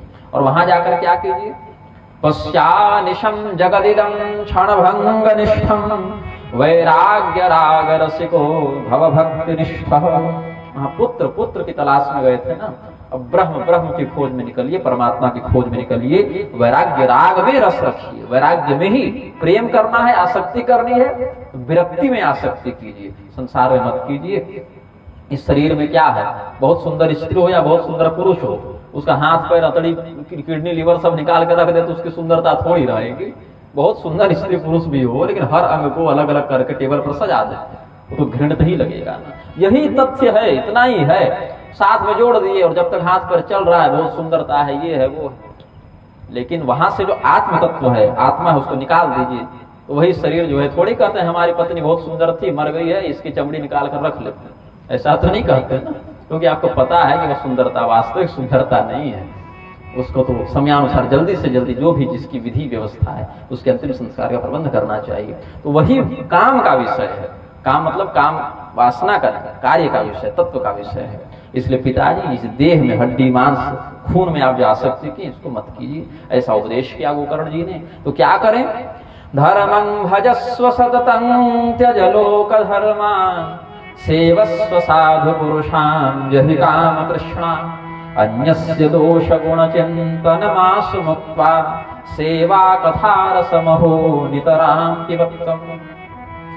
अब आपका जीवन इस मोड़ पर आ चुका है कि क्या अच्छा हो रहा है क्या बुरा हो रहा है, इस पर चिंतन आप नहीं कर सकते। उसके लिए आप जीवन भर किए। ऐसे भी शास्त्र के व्यक्ति के लिए भी नियम है कि संन्यास लेने के बाद शास्त्रार्थ इत्यादि से दूर ही रहे। कौन अच्छा कर रहा है बुरा कर रहा है, इसका चिंतन करने से भी सन्यासियों के लिए नुकसान है। अब हम लोग भी जैसे भी आचार्य पद पर हैं, एक समय आने पर हम लोग को भी ये सब चिंतन छोड़ना पड़ेगा। अपने जीवन का अंतिम साल भर 6 महीना जब आएगा हम लोग का, तब हम लोग को भी केवल परमात्मा तत्व का निष्ठ चिंतन, क्योंकि बाकी क्या करना है क्या नहीं करना है इसके लिए पूरी जवानी भरी पड़ी है सदुपदेश देने के लिए। उस समय आने के बाद यहाँ तक कहा शिष्यों को भी अन्य शास्त्रों का उपदेश करना छोड़कर केवल महावाक्य परमात्मा का ही उपदेश करे। शिष्य संग्रह भी सन्यासी के लिए दोष बताया गया है। बहुत चेला बना लेना भी एक अवगुण है सन्यासियों के लिए। लेकिन हाँ, अभी वो काम कर दें तो फिर समाज का मार्गदर्शन कौन करेगा? तो इसीलिए हर चीज का समय होता है। तो जब आत्मदेव का समय था तो उन्होंने बहुत बढ़िया से सब काम किया, सारा कुछ गृहस्थ धर्म का भी पालन किया। अब जीवन इस मोड़ पर पहुंच चुका है कि इसका समय नहीं रहा, अब आपको केवल परमात्मा तत्व का चिंतन करना है। इसीलिए परमात्मा धर्म का चिंतन करें और संसार के धर्म का, धर्म मतलब जो संसार में धारण किया हुआ है अपने अंदर, उसका आप परित्याग करें और सत्संगति करें। क्योंकि अब संसार में रहना तो पड़ेगा ना, जब तक शरीर में श्वास चल रही है तो रहना ही है। तो संतों के बीच में रहें जो स्वयं विरक्त हैं, ऐसे विरक्तों की संगति करें। ऐसा जब गोकर्ण जी ने मार्गदर्शन दिया, आत्मदेव को वही ज्ञान स्मरण हो आया जो सन्यासी ने दिया था। वहां तो उनके सामने मुंह जबान लड़ाकर आ गए थे ना, संन्यास तो आपका शुष्क है, रूखा सूखा है, गृहस्थ में बड़ा आनंद है, रस है। 10-20 साल थोड़ा इधर का आनंद ले लिए, तब फिर उधर बढ़े हैं आत्मदेव। 60 वर्ष की अवस्था थी आत्मदेव की उस समय, और पूरा भी श्रीमद् भागवत नहीं पढ़ा उन्होंने, केवल 10वें स्कंद ही उन्होंने पढ़ा। देखिए, जिसको लेना है ना वो तो भागवत के एक श्लोक से ले लेगा, और जिसको नहीं लेना है वो स्वयं जीवन भर 1000 कथा कहने के बाद भी नहीं ले पाएगा, सुनना छोड़ दीजिए। तो अगर लेने का उसमें है गुण कौशल तो एक श्लोक से भी अपना वो उद्धार कर लेगा। इन्होंने श्रीमद् भागवत के 10वें स्कंद का पाठ किया, भगवान में अपना मन लगाया और इनका उद्धार हो गया। एवं सुतोक्ति वसतोपि गृहं विहाय यातो वनं स्थिरमतिर्गत 60 वर्ष युक्तो हरेरनुदिनं परिचर्ययासौ श्रीकृष्णमापनियतं 10मस्य पाठात्। 10म स्कंद का पाठ करते हुए इन्होंने भगवान को प्राप्त किया है आत्मदेव ने। अब पिताजी जब तक घर में थे तब तक धुंधकारी थोड़ा बहुत नियंत्रण में था। अब पिताजी के चले जाने के बाद बिल्कुल ही अनियंत्रित हो गया। गोकर्ण जी तो फिर भी 3 महीना छोटे थे इससे। माता जी घर में अकेली पड़ गई। एक दिन माता जी से इसने बड़ा दुर्व्यवहार पूर्वक कहा कि देखो, हम तो जानते हैं कि घर की स्त्रियां कुछ धन आपातकाल के लिए बचा कर रखा करती हैं। जैसे पति ने 5000 दिया तो 4000 में काम चला, 1000 बचा लिया। ये अच्छा गुण है, स्त्रियों का एक गुण है। लेकिन नोटबंदी में निकले थे ना वो आटे के डब्बे से, चावल के डब्बे से बहुत कुछ निकला है। तो ये गुण स्त्रियों का स्वभाव ही है। लेकिन हाँ, इसमें गुण क्या है, इसमें उद्देश्य होना चाहिए कि संकट की स्थिति में ये धन काम आएगा। इसीलिए उसमें लोभ नहीं होना चाहिए, उसमें कोई ये काला धन वाली प्रमाद की स्थिति नहीं होनी चाहिए। उसका उद्देश्य यह है कि अगर कभी कोई ऐसी रोग बीमारी की स्थिति आ जाए या व्यापार में कुछ घाटा हो जाए तो हमारे पति को अचानक से झटका न लगे, क्योंकि गृह लक्ष्मी है ना। स्त्री को, पत्नी को लक्ष्मी का स्वरूप माना गया है। वर को नारायण और कन्या को लक्ष्मी, यही मानकर तो विवाह करते हैं ना। तो गृह लक्ष्मी है, इसीलिए उतना उनको अर्थव्यवस्था अपने नियंत्रण में रखनी पड़ती है। इसने विचार किया, लक्ष्मी भले न सही, कंजूस तो हो तुम, तो धन तो दोनों बचाते हैं, चाहे लक्ष्मी हो चाहे कंजूस, तो इसीलिए तुम कुछ धन अवश्य ही बचा कर रखी होगी। अब पिताजी वाला जो प्रत्यक्ष धन था वो तो समाप्त हो गया। तो क्ववित्तम तिष्ठते ब्रूहि हनिष्ये लत्तयान चेत्, जिस चूल्हे के सामने बैठकर भोजन बना रही हो, अगर धन का पता नहीं बताओगे तो यहीं से जलती हुई लकड़ी निकाल कर तुम्हें मार डालूंगा। ऐसा उसने धमकी दिया अपनी माता को। अच्छा, अगर धुंधली चाहती उसका अपना पुत्र भी गोकर्ण जैसा हो जाता, सद्गुणवान सत्पुत्रवती हो जाती, लेकिन वो अपने प्रारब्ध को स्वयं निमंत्रित कर रही है। और जो कष्ट उसकी बहन को होना चाहिए था, धुंधकारी असली में तो उसकी बहन का पुत्र था, उसको कोई कष्ट नहीं हो रहा है। ये स्वयं गोद में अपना कष्ट उठा कर लाई है, पैसा देकर लाई है, आओ हमको जलती हुई लाठी से मारो। क्यों? क्योंकि हमारा जो है सो गर्भ वृद्धि से आते, गर्भवती हो जाएंगे तो सुंदरता खंडित हो जाएगी। इसीलिए जो आत्मदेव जंगल मरने के लिए गए थे उनको किसने बचाया? धर्म ने बचाया। सन्यासी के रूप में धर्म ही आया। धर्म ही बचाता है, देवता ही बचाते हैं, चाहे जिसके रूप में आ जाए। कई बार तो आप ऐसे भी डिस्कवरी इत्यादि में देखेंगे, कोई वैसा चैनल इत्यादि जहां पशु पक्षी का दिखाता है, कोई पशु पक्षी डूब रहा है, कोई बंदर आया उसको नदी से डूबते हुए निकाल कर ले गया। वो बंदर कौन है? आप ही का किया गया कोई सत्कर्म है जो उसके रूप में आकर बचा कर ले गया, है ना। तो इसी प्रकार से कभी कोई देवता कोई संत आ जाए, आपका उद्धार कर जाए, उसमें भी क्या निमित्त है? आपने कोई सत्कर्म किया तो उसी सत्कर्म के फलस्वरूप आपको उनकी कृपा इस रूप में प्राप्त हुई, यह समझना चाहिए। तो आत्मदेव जीवन भर त्याग तपस्या संतोष सत्य के अनुसार चले थे, इसलिए कभी मरने भी गए, आत्महत्या का पाप करने का विचार भी आया उनके मन में, तो धर्म ने उनको मरने नहीं दिया, उनको बचाया। भले अच्छा वहां संतान का जो दुख था, उनको संतान नहीं हो रही है, वो पाप तो उनको भोगना ही पड़ा। कैसे भोगना पड़ा? तो संतान जब नहीं थी, तो संतान नहीं है इसका दुख था, रोज रात को रोते रहते थे, हो गई तो उसने मारना पीटना शुरू कर दिया। संतान नहीं है इसके लिए तो नहीं रो रहे हैं ना, संतान है लेकिन मारती बहुत है, अब इसका रोना है, तो पाप तो भोगना ही पड़ा उनको उतना। और उस पर भी अपनी संतान कहाँ हुई, उनको तो दूसरे की संतान को अपना मानना पड़ा जीवन भर ना। तो इसीलिए धर्म ने उनकी रक्षा की, गलत तरीके से मरने नहीं दिया। अगर आत्महत्या कर लिए रहते तो क्या दुर्गति होती उनकी, लेकिन मरे तो तरीके से मरे।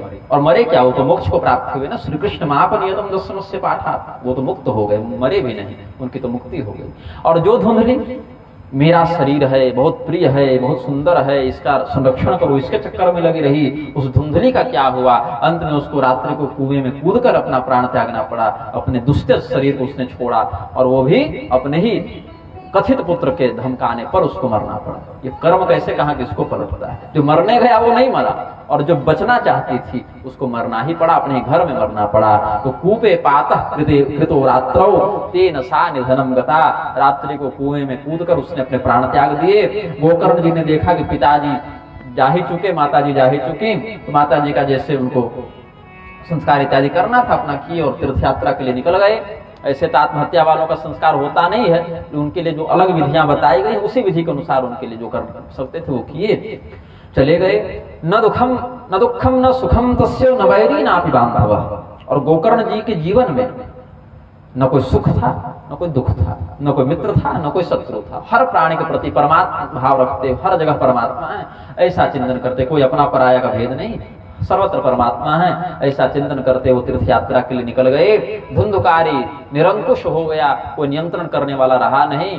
तो 5 वेश्याओं को अपने घर में ले आया, उनके भरण पोषण के लिए हर प्रकार के पाप वह करने लगा। एक बार बहुत विशेष धन की कामना से कुछ विशेष चोरी डकैती करके वह बड़ी मात्रा में सोने चांदी चुरा कर लाया था। तो इसके घर में रहने वाली 5 वेश्याओं ने विचार किया कि जिस अनियंत्रित स्थिति से चोरी डकैती कर रहा है, किसी दिन तो राजा के सैनिक इसको पकड़ेंगे, और जब पकड़ेंगे तो ये हम सबका नाम कबूलेगा, तो हम सब इसके साथ साथ जेल चली जाएंगे, हमें भी दंड मिलेगा। तो इसीलिए ऐसा करो, इसको मार डालो और इसके पास जो भी धन है आपस में बांट कर हम चली जाती हैं। ऐसा उन्होंने विचार किया।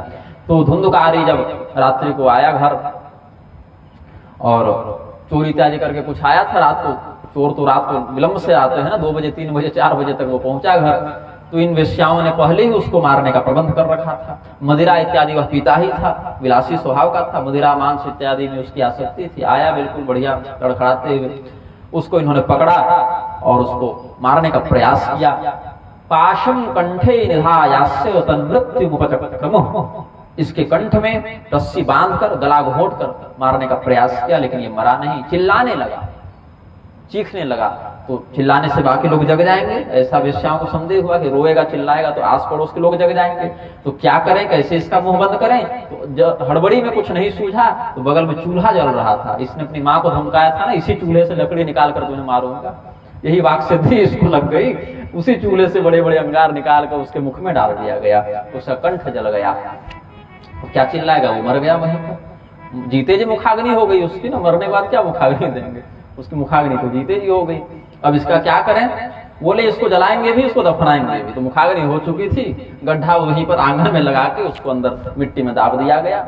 और बोले अब क्या करें, चलो भाग चलते हैं। बोले नहीं, भागेंगे अगर तो फिर लोगों को संदेह हो जाएगा, यहीं रहो आराम से, हमने क्या किया है, हमारे पति रात को लौटे ही नहीं है, ये कहना है। तो वहीं पर रह गई वेश्याएं। 2-4 दिन के बाद कुछ आस पड़ोस के लोगों ने कहा क्या बात है, मोहल्ले में बड़ी शांति है, 4 दिन से धुंधकारी दिखा नहीं। बोले नहीं, हमारे स्वामी अभी कुछ विशेष कमाने के लिए बाहर गए हुए हैं, 1 आध महीने का इस बार उनका है यात्रा सत्र। बोले ठीक है। धीरे धीरे करके 1, 2, 3, 4, 5 महीने में सब निकल गई अपना अपना धन लेकर, और ये धुंधकारी जो है वह अपने ही कुकृत्य के कारण बहुत ही दुर्दांत पिशाच बन गया, प्रेत योनि में चला गया। उधर गोकर्ण जी को समाचार प्राप्त हुआ, इनके गांव का कोई व्यक्ति तीर्थ यात्रा के मध्य मिला था, तो उसने कहा कि धुंधकारी तो महाराज मर गया, और लक्षणों से लगता है कि गांव में कोई प्रेत बाधा है, किसी प्रेत का अनुभव लोग करते हैं, तो हमको तो लगता है वही धुंधकारी है, क्योंकि हमारा जो गांव है महाराज बड़ा धार्मिकों का गांव है, वहां प्रेत योनि में जाने लायक कुकर्मी कोई नहीं था, और धुंधकारी भी गायब है, उसकी जो 5 वेश्याएं थी वो भी गायब हैं, और प्रेत बाधा भी है गांव में, तो वही प्रेत बना होगा, ऐसा हमें लगता है। गोकर्ण जी ने धुंधकारी के लिए तरह तरह के तीर्थों में श्राद्ध इत्यादि किए, पिंड तर्पण इत्यादि किया। समयानुसार कुछ वर्ष बीतने पर अपने गांव आए। गांव में आए तो न माता थी, न पिता थे, न भाई थे, अब घर हो गया खंडहर उनका, लेकिन आए और ऐसे ही एक खाट पर पड़ गए, रात्रि को वहीं व्यतीत किए। रात्रि किसी को बताया नहीं कि हम आए हैं, क्योंकि फिर लोग आ जाएंगे, भीड़ बढ़ जाएगी, तो संत महात्मा थोड़ा भीड़ से बचना चाहते हैं, एकांत प्रिय होते हैं। गोकर्ण जी रात्रि को जब विश्राम कर रहे थे, तो धुंधकारी जिस स्थान पर जो भी अधम योनि में जाते हैं, बहुत दूर नहीं भाग पाते, जहां उनका शरीर रहता है उसकी आसक्ति कारण इधर उधर वो मंडराते रहते हैं। तो गोकर्ण जी के आने का जब अनुभव हुआ धुंधकारी को, तो वह प्रेत जो है वहां पहुंचा। और प्रेत होता है आतिवाहिक जीव, वह वायु स्वरूप में रहता है। जैसे आप बादल को देखेंगे तो कई बार आकृतियां दिखती हैं, कई बार मिट जाती हैं, धुएं में हवन इत्यादि में कई बार धुएं के कारण आकृति बनती है, मिट जाती है। ऐसे धुंधकारी वायु शरीर में था, तो कई बार आकृतियां बनाता और कई बार मिट जाती, कई बार अग्नि के समान चमकने लगता, कई बार भैंसा बन जाता, कई बार कुत्ता, गधा, मतलब अलग अलग पशुओं का शरीर धारण कर लेता, कई बार इंद्र इत्यादि देवताओं के समान दिखने लगता, कई बार मनुष्य के समान दिखने लगता। जिस जिस योनि में जीव जाता है, सभी योनियों के शरीर को वो धारण करने का प्रयास करता है। गोकर्ण जी ने पहले देखा कि भाई ये बड़ा तमाशा कर रहा है, ये है कौन? तो सामान्य व्यक्ति रहने से डर जाता है, और अगर थोड़ा मूर्ख हो तो कहेगा हमें तो साक्षात देवराज इंद्र के दर्शन हो गए, भूत भी प्रकट होगा तो कहेगा देवता है। तो आजकल बहुत से ऐसे सिद्ध चमत्कारी चल रहे हैं जिनको है भूत की सिद्धि, लेकिन बताते हैं कि देवता है, और पकड़ने वाला पकड़ लेता है कि ये तो प्रेत सिद्ध करके घूम रहा है, बता रहा है कि हमारे पास देवता है। अभी यहीं पर कोई योगिनी यक्षिणी अगर लाल साड़ी पहन के त्रिशूल लेके आ जाए तो सब उसको दुर्गा जी ही समझेंगे, तो लेकिन है वो यक्षिणी, वो दुर्गा तो है नहीं, ऐसा ही हो जाता है। तो गोकर्ण जी समझ गए कि ये देवता भी नहीं है और कोई सिद्ध पुरुष भी नहीं है, ये है प्रेत, और ये हमें अपनी अनुभूति कराना चाहता है, अपनी उपस्थिति का अनुभव कराना चाहता है। तो पूछा कि तुम हो कौन भाई, अपना परिचय दो। तो मरने के समय उसका कंठ जो है वह जल गया था, और दशगात्र इत्यादि के समय जो अलग अलग दिन का पिंड पड़ता है उसी से उसका देह निर्माण होता है, इसका कुछ हुआ नहीं था। तो बोलेगा कैसे? बोलने के लिए कंठ हो, कुछ अंग हो उसके पास तब तो बोले। तो किसी प्रकार रोने का प्रयास करता, चिल्लाने का प्रयास करता, लेकिन बोल नहीं पा रहा था।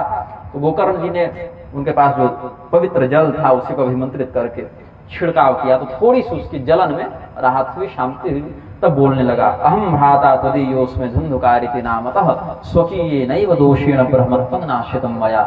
जीवन भर कभी भाई नहीं कहा होगा, लेकिन आज उसको बहुत भाईचारा जगा। उसने कहा मैं तुम्हारा भाई हूँ, मेरा नाम धुंधकारी है, अपने ही किए गए कुकर्म के कारण आज हम प्रेत बन गए हैं। अच्छा, और क्या कुकर्म? तो 1-2 कुकर्म नहीं, कर्मणो नास्ति संख्या में महाज्ञाने विवर्तिनः लोकानां हिंसकः सोहम स्त्रिभिर्दुःखेन मारितः। हमारे कुकर्मों की गिनती नहीं है, हमको स्वयं नहीं पता है कि हमने कितनी गलतियां की होंगी, कितने पाप किए होंगे। वो चित्रगुप्त का रजिस्टर भर जाए लेकिन हमारे पाप खत्म न हो गिनने में। और अपने ही शारीरिक सुख की तृप्ति के लिए हम जिन स्त्रियों को ले आए थे, उन्हीं स्त्रियों ने हमारे शरीर का नाश कर दिया। अपना दुखड़ा रोया और अहो बंधो कृपा सिंधो भ्रातर मामा सुमोच। हे भाई, तुम महात्मा हो, संत हो, दयालु हो, तुम हमारे उद्धार के लिए प्रयास करो। गोकर्ण जी ने कहा कि हम तो भैया गया श्राद्ध इत्यादि किए हैं तुम्हारे लिए, फिर तुम्हारा उद्धार कैसे नहीं हुआ? वहां तो कहते हैं ना, प्रेत मोक्ष प्रदो भव। हे भगवान गदाधर, भगवान नारायण, आप प्रेत को मुक्ति प्रदान करने वाले हैं, तुम्हारी क्यों नहीं हुई मुक्ति भाई? अब इसका कारण न गोकर्ण जी को पता था, न इसका कारण धुंधकारी को पता था, क्योंकि धुंधकारी भी तो आत्मदेव और धुंधली को न अपना माता पिता मान रहा है। अब वो था किसी और गोत्र का, इनका पिंड किसी और गोत्र से पड़ रहा है, तो चिट्ठी कहीं और पहुंच जा रही है, इसका पार्सल मिल ही नहीं रहा है इसको, तो मिले कैसे? तो गया श्राद्ध की यहाँ निंदा नहीं की गई है। लोग इस श्लोक के आधार पर कहते करे गया छोड़ दो, धुंधकारी का उद्धार नहीं हुआ, ऐसा नहीं है। विधि पूर्वक वो श्राद्ध नहीं हो रहा था, इसीलिए अब आप कैलकुलेटर में भी 1 2 3 4 है, वहां से फोन थोड़ी लग जाएगा, वो बटन अलग विषय के लिए भाई। तो धुंधुकारी को भी पता नहीं था कि हमारी माँ मौसी ने क्या षड्यंत्र किया था, और धुंधली भी ये रहस्य बताए बिना मर गई थी। गोकर्ण जी को भी लगता था ये तो आत्मदेव का लड़का है, इसीलिए अच्छा दत्तक पुत्र लेने का जो नियम है उसकी एक विधि होती है। जैसे विवाह एक विधि पूर्वक, किसी को भी उठा कर ले आएंगे तो विवाह थोड़ी कहेंगे उसको, विवाह की एक विधि होती है, उसके बाद ही वह पत्नी या पति कहलाते हैं। ऐसे ही दत्तक पुत्र गोद लेने की एक विधि होती है, उसके बाद ही वह उस कुल में गोत्र में सम्मिलित होता है। यहाँ कुछ हुआ नहीं था, इसी कारण से धुंधुकारी के नाम गोत्र में माता पिता के परिचय में पर्याप्त सही ज्ञान न होने के कारण वो पिंड देते तो थे लेकिन उसको लाभ नहीं होता था। ये सब भी कुछ कारण है, चिंतन करने पर ये सब समझ में आती है बातें। तो गोकर्ण जी बोले कि भाई गया श्राद्ध से तुम्हारी मुक्ति नहीं हुई। प्रेत ने कहा कि भाई हमारी मुक्ति तो नहीं हुई, और 100 बार और गया श्राद्ध करो फिर भी नहीं होगी, कुछ और ही उपाय इसमें लगाना पड़ेगा। गोकर्ण जी बोले कि अब ये तो भाई चिंतन का विषय है, अब हम अकेले तो इसका समाधान कर नहीं सकते, 2-4 विद्वानों से पूछ कर फिर हम बताते हैं, तब तक तुम जहां रहते हो रहो, लेकिन चिंता मत करो, बहुत विलंब नहीं होगा। अब इतने वर्ष प्रेत रहे हो तो 2-4 दिन और कष्ट झेलो। प्रातः काल जब लोगों को समाचार प्राप्त हुआ कि गोकर्ण जी आए हैं, आत्मदेव के समय जिस प्रकार से उनका सम्मान था, अपने समय गोकर्ण जी का भी था। गोकर्ण जी से मिलने लोग आए, गोकर्ण जी ने कहा कि हमारा तो खैर सब कुशल है, हमको क्या होना है, लेकिन कल हमें एक विचित्र अनुभूति हुई, हमें एक धुंधुकारी मिला और बहुत दुर्गति में है, बहुत कष्ट में है, ऐसी ऐसी बात हमारी हुई, तो आप लोग कुछ बताइए उसका उद्धार कैसे हो। बोले महाराज हम लोग तो वही जानते हैं, श्राद्ध तर्पण यही सबसे प्रेत का उद्धार होता है, और सबसे बढ़िया गया श्राद्ध है, उसके बाद भी नहीं हो रहा है तो हम क्या बताएं, ऐसा कुछ अलौकिक उपाय हो तो हमारी जानकारी में तो नहीं है। तो सभी लोगों ने हाथ खड़े कर दिए। गोकर्ण जी ने कहा कि कोई भी व्यक्ति अच्छा या बुरा काम करता है उसके 9 साक्षी होते हैं, सूर्य सोमो यमः कालो महाभूतानि पंचचो, ये सब गरुड़ पुराण इत्यादि में ही पढ़ते हैं। सूर्य, चंद्रमा, यमराज, काल, पृथ्वी, अग्नि, जल, वायु, आकाश इत्यादि जीव के शुभाशुभ कर्म के गवाह हैं, साक्षी हैं, प्रमाण देते हैं वो सब। तो सूर्य देव पहले साक्षी हैं, तो दिख भी रहे हैं दिन में, उन्हीं से पूछा जाए कि हमारे जो धुंधुकारी हैं उनका उद्धार कैसे होगा। तो सूर्यदेव का उन्होंने योग बल से संपर्क करके निवेदन किया सूर्यदेव से कि इसका उपाय बताइए। तो वहीं से सूर्यदेव ने स्तंभन कर दिया सूर्यदेव की गति का। वहीं से सूर्यदेव ने कहा कि पहले कहा तुभ्यं नमो जगत साक्षिन्, हे संपूर्ण संसार के साक्षी भगवान सूर्य, आपको हम प्रणाम करते हैं, आप धुंधुकारी के उद्धार का उपाय बताइए। तो सूर्यदेव ने वहीं से कहा श्रीमद् भागवतान मुक्ति सप्ताह वाचनम कुरु, श्रीमद् भागवत से इस प्रेत का उद्धार हो जाएगा, वही उपाय करो। सूर्यदेव के वचनों को सभी लोगों ने सुना कि सूर्यदेव ने क्या कहा। सूर्यदेव के वचन पर विश्वास करके सभी लोगों ने कहा इसको जल्दी से जल्दी कर लिया जाए, इसमें विलंब न किया जाए। देखिए निष्काम वाले के लिए ज्यादा दिन तिथि देखने का भी नहीं है। निष्काम वाला जो भागवत करते हैं उसमें क्या कहते हैं, सदा सेव्या श्रीमद् भागवती कथा, या दिनानाम नियमो नास्ति सर्वदा श्रवणम मतम, भगवान की प्राप्ति के लिए, मोक्ष प्राप्ति के लिए, उद्धार के लिए। और 7 ही दिन का भी ऐसा नहीं, आप एक दिन सुने चाहे साल भर सुने, उसका भी कोई निश्चित नहीं। लेकिन यहाँ पर सप्ताह वाचन करो, ऐसा स्पष्ट निर्देश दिया कि 7 दिन वाले नियम से तुम कथा करो, ऐसा सूर्यदेव ने स्पष्ट कहा। और वही विधान अपनाकर गोकर्ण जी ने बहुत दिव्य कथा कही। एक ब्राह्मण को मुख्य यजमान के रूप में बैठाकर, विष्णु भक्त एक ब्राह्मण को वैष्णवम ब्राह्मणम मुख्यम श्रोतारम परिकल्प्य, क्योंकि धुंधुकारी तो यजमान बनकर बैठ नहीं सकता था, वो तो प्रेत रूप में है, इसीलिए उसके प्रतिनिधि के रूप में हम उसके नाम से कर रहे हैं, आप बैठकर सुनिए। ऐसे एक श्रेष्ठ विष्णु भक्त ब्राह्मण को बैठाकर उन्होंने मुख्य श्रोता बनाकर कथा करना प्रारंभ किया। और धुंधुकारी सोचा कि हम कहाँ बैठकर सुने, तो एक खोखला बांस उसको दिख गया, उसका स्थापन करते हैं इधर। अब इधर तो नारियल बांध देते हैं फोड़ने के उद्देश्य से, लेकिन ऐसा लोकाचार है आपका, ऐसा शास्त्र में विधान न बताया गया है और न मना किया गया है। तो ऐसी बातें जिसको न बताया गया न मना किया गया, वो अपने कुल परंपरा, लोक परंपरा से लोग करते हैं। हाँ, जो मना कर दिया गया उसको तो बिल्कुल नहीं करना है, लेकिन चूंकि इन बातों का निषेध नहीं है और विधान भी नहीं है, तो जैसी परंपरा जिस क्षेत्र में चलती है लोग अपना करते हैं। यहाँ पर धुंधुकारी ने एक बांस के वृक्ष का आश्रय लिया, वायु रूप में बैठ गया उसके अंदर जाकर, और बहुत तन्मयता से जो जागृति श्रोताओं में होनी चाहिए, जो शास्त्र में श्रोता का लक्षण होना चाहिए, उस योग्यता पर खरा उतरते हुए धुंधुकारी ने बड़ी तन्मयता से कथा का श्रवण भी किया।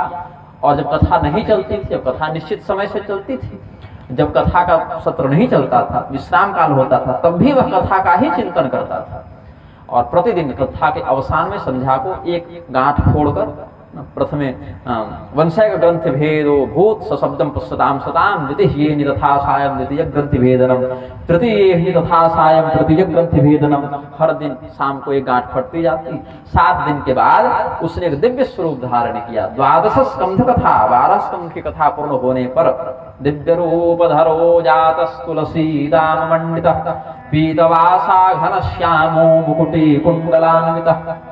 जिस प्रकार से चतुर्भुज स्वरूप होता है भगवान का, दिव्य स्वरूप होता है, यहाँ पर भगवान के पार्षद का जो स्वरूप है घनश्याम, पीले रंग के वस्त्र पीताम्बर भगवान धारण करते हैं, कुंडल मुकुट इत्यादि धारण करते हैं, तुलसी की माला होती है, ऐसे दिव्य रूप को उसने धारण किया।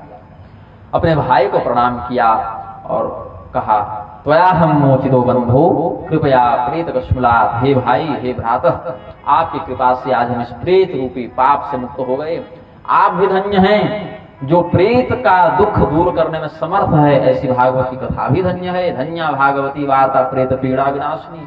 और एक एक दिन जो है, सप्ताह में 7 दिन होते हैं, एक एक दिन भी धन्य ही हैं जो श्री कृष्ण भगवान के लोक को प्रदान करने में समर्थ हैं। ऐसे कह के बहुत प्रकार से धन्यवाद ज्ञापन, कृतज्ञता ज्ञापन करते हुए धुंधुकारी ने और अपने पापों का वर्णन सभी श्रोताओं को सुनाते हुए और इस शरीर में जो भी खून है, हड्डी है, चमड़ी है, अतड़ियां हैं, जो भी दुर्गंध व्याप्त है, जो भी अशुद्धि व्याप्त है, उसका चिंतन करते हुए इस पर नहीं उस पर आसक्ति रखो, ऐसा संकेत करके धुंधुकारी चले गए। अब चले गए इसीलिए क्योंकि अब तो भगवत रूप हो गए, अब तो सम्मान के साथ बोलना पड़ेगा। अब तो चला गया नहीं बोल सकते, अब संत हो गए, वो निष्पाप हो गए। तो अगर पापी भी शुद्ध हो जाए तो उसका सम्मान करना चाहिए, क्योंकि पुण्य पाप तो कोई भी कर सकता है। क्या देवताओं से पाप नहीं हुआ है?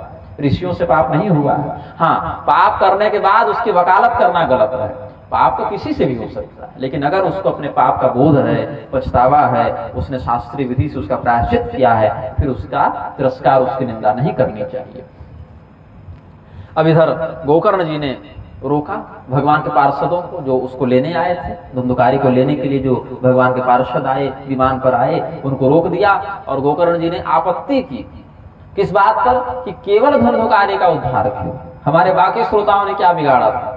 अत्रैव बहवः सन्ति श्रोतारो मम निर्मलाः आनीतानि विमानानि न तेषां युगपत्कुतः श्रवणं समभागेन सर्वेषां हि दृश्यते फलभेदः कुतो जातः प्रब्रुवन्तु हरिप्रियाः। हे हरिप्रिय, भगवान विष्णु के प्रिय पार्षदों, आप एक रहस्य बताइए। ये धुंधुकारी का तो उद्धार हो गया, लेकिन कथा इसने अकेले तो सुनी नहीं, यहाँ तो सैकड़ों लोगों ने सुनी और निर्मल चित्त वाले लोगों ने भी सुनी। इस पापी का जब उद्धार हो गया तो हमारे निर्मल श्रोताओं का क्यों नहीं हुआ? उनके लिए विमान क्यों नहीं लाए? सबों ने जब सुना तो सबों को फल मिलना चाहिए ना। बोले हाँ, तो सबों को फल मिलेगा, लेकिन जिसने जैसा जितना सुना उसको वैसा उतना फल मिलेगा। इस धुंधुकारी ने प्रत्येक अक्षर पर निष्ठापूर्वक श्रवण और चिंतन दोनों किया, इसलिए इसको पूर्ण फल प्राप्त हुआ। अब किसी ने आधी अधूरी सुनी, सुनकर आधा तो पूरा चिंतन किया। श्रोताओं के भेद बताए मैंने ना, प्रारंभ में क्यों बताया? ताकि ये सब रहस्य समझ में आए। तो जिसने जितना सुना उसको उतना फल मिलेगा। तो इसीलिए श्रवण की शैली में भेद हुआ, इसलिए परिणाम में उनको भेद हुआ। किसी को फल से वंचित नहीं रखा गया है, लेकिन जिसने जितना भगवान में मन लगाया उसको उसी हिसाब से फल प्राप्त होगा। फल भेदस ततो जातो भजनाद विमानद। इसने 7 रात्रि तक उपवास किया, नित्य निरंतर चिंतन किया, और इसीलिए कुछ बातें जो है फल में कमी कर देती। इसने कोई कमी नहीं की, इसलिए पूर्ण फल मिला। अब दृढ़म जो हतक ज्ञान, हतम ज्ञानम, ऐसा ज्ञान जो आपने पढ़ा लेकिन बुद्धि में स्थापित नहीं किया, वो ज्ञान अपने पूर्ण फल को प्रदान नहीं करता। प्रमादीन हतम श्रुतम, ऐसी कथा सुनना जिसमें आपने आलस्य का प्रदर्शन किया, कथा में एकाग्रता नहीं रखी, वह भी अपने पूर्ण फल को प्रदान नहीं करता। संदिग्धो हतो मंत्रो, ऐसे मंत्र का जप करने लगे जिसके परिणाम में आपको संदेह हो, या मंत्र की शुद्धि में संदेह हो, अधिकारिता में संदेह हो।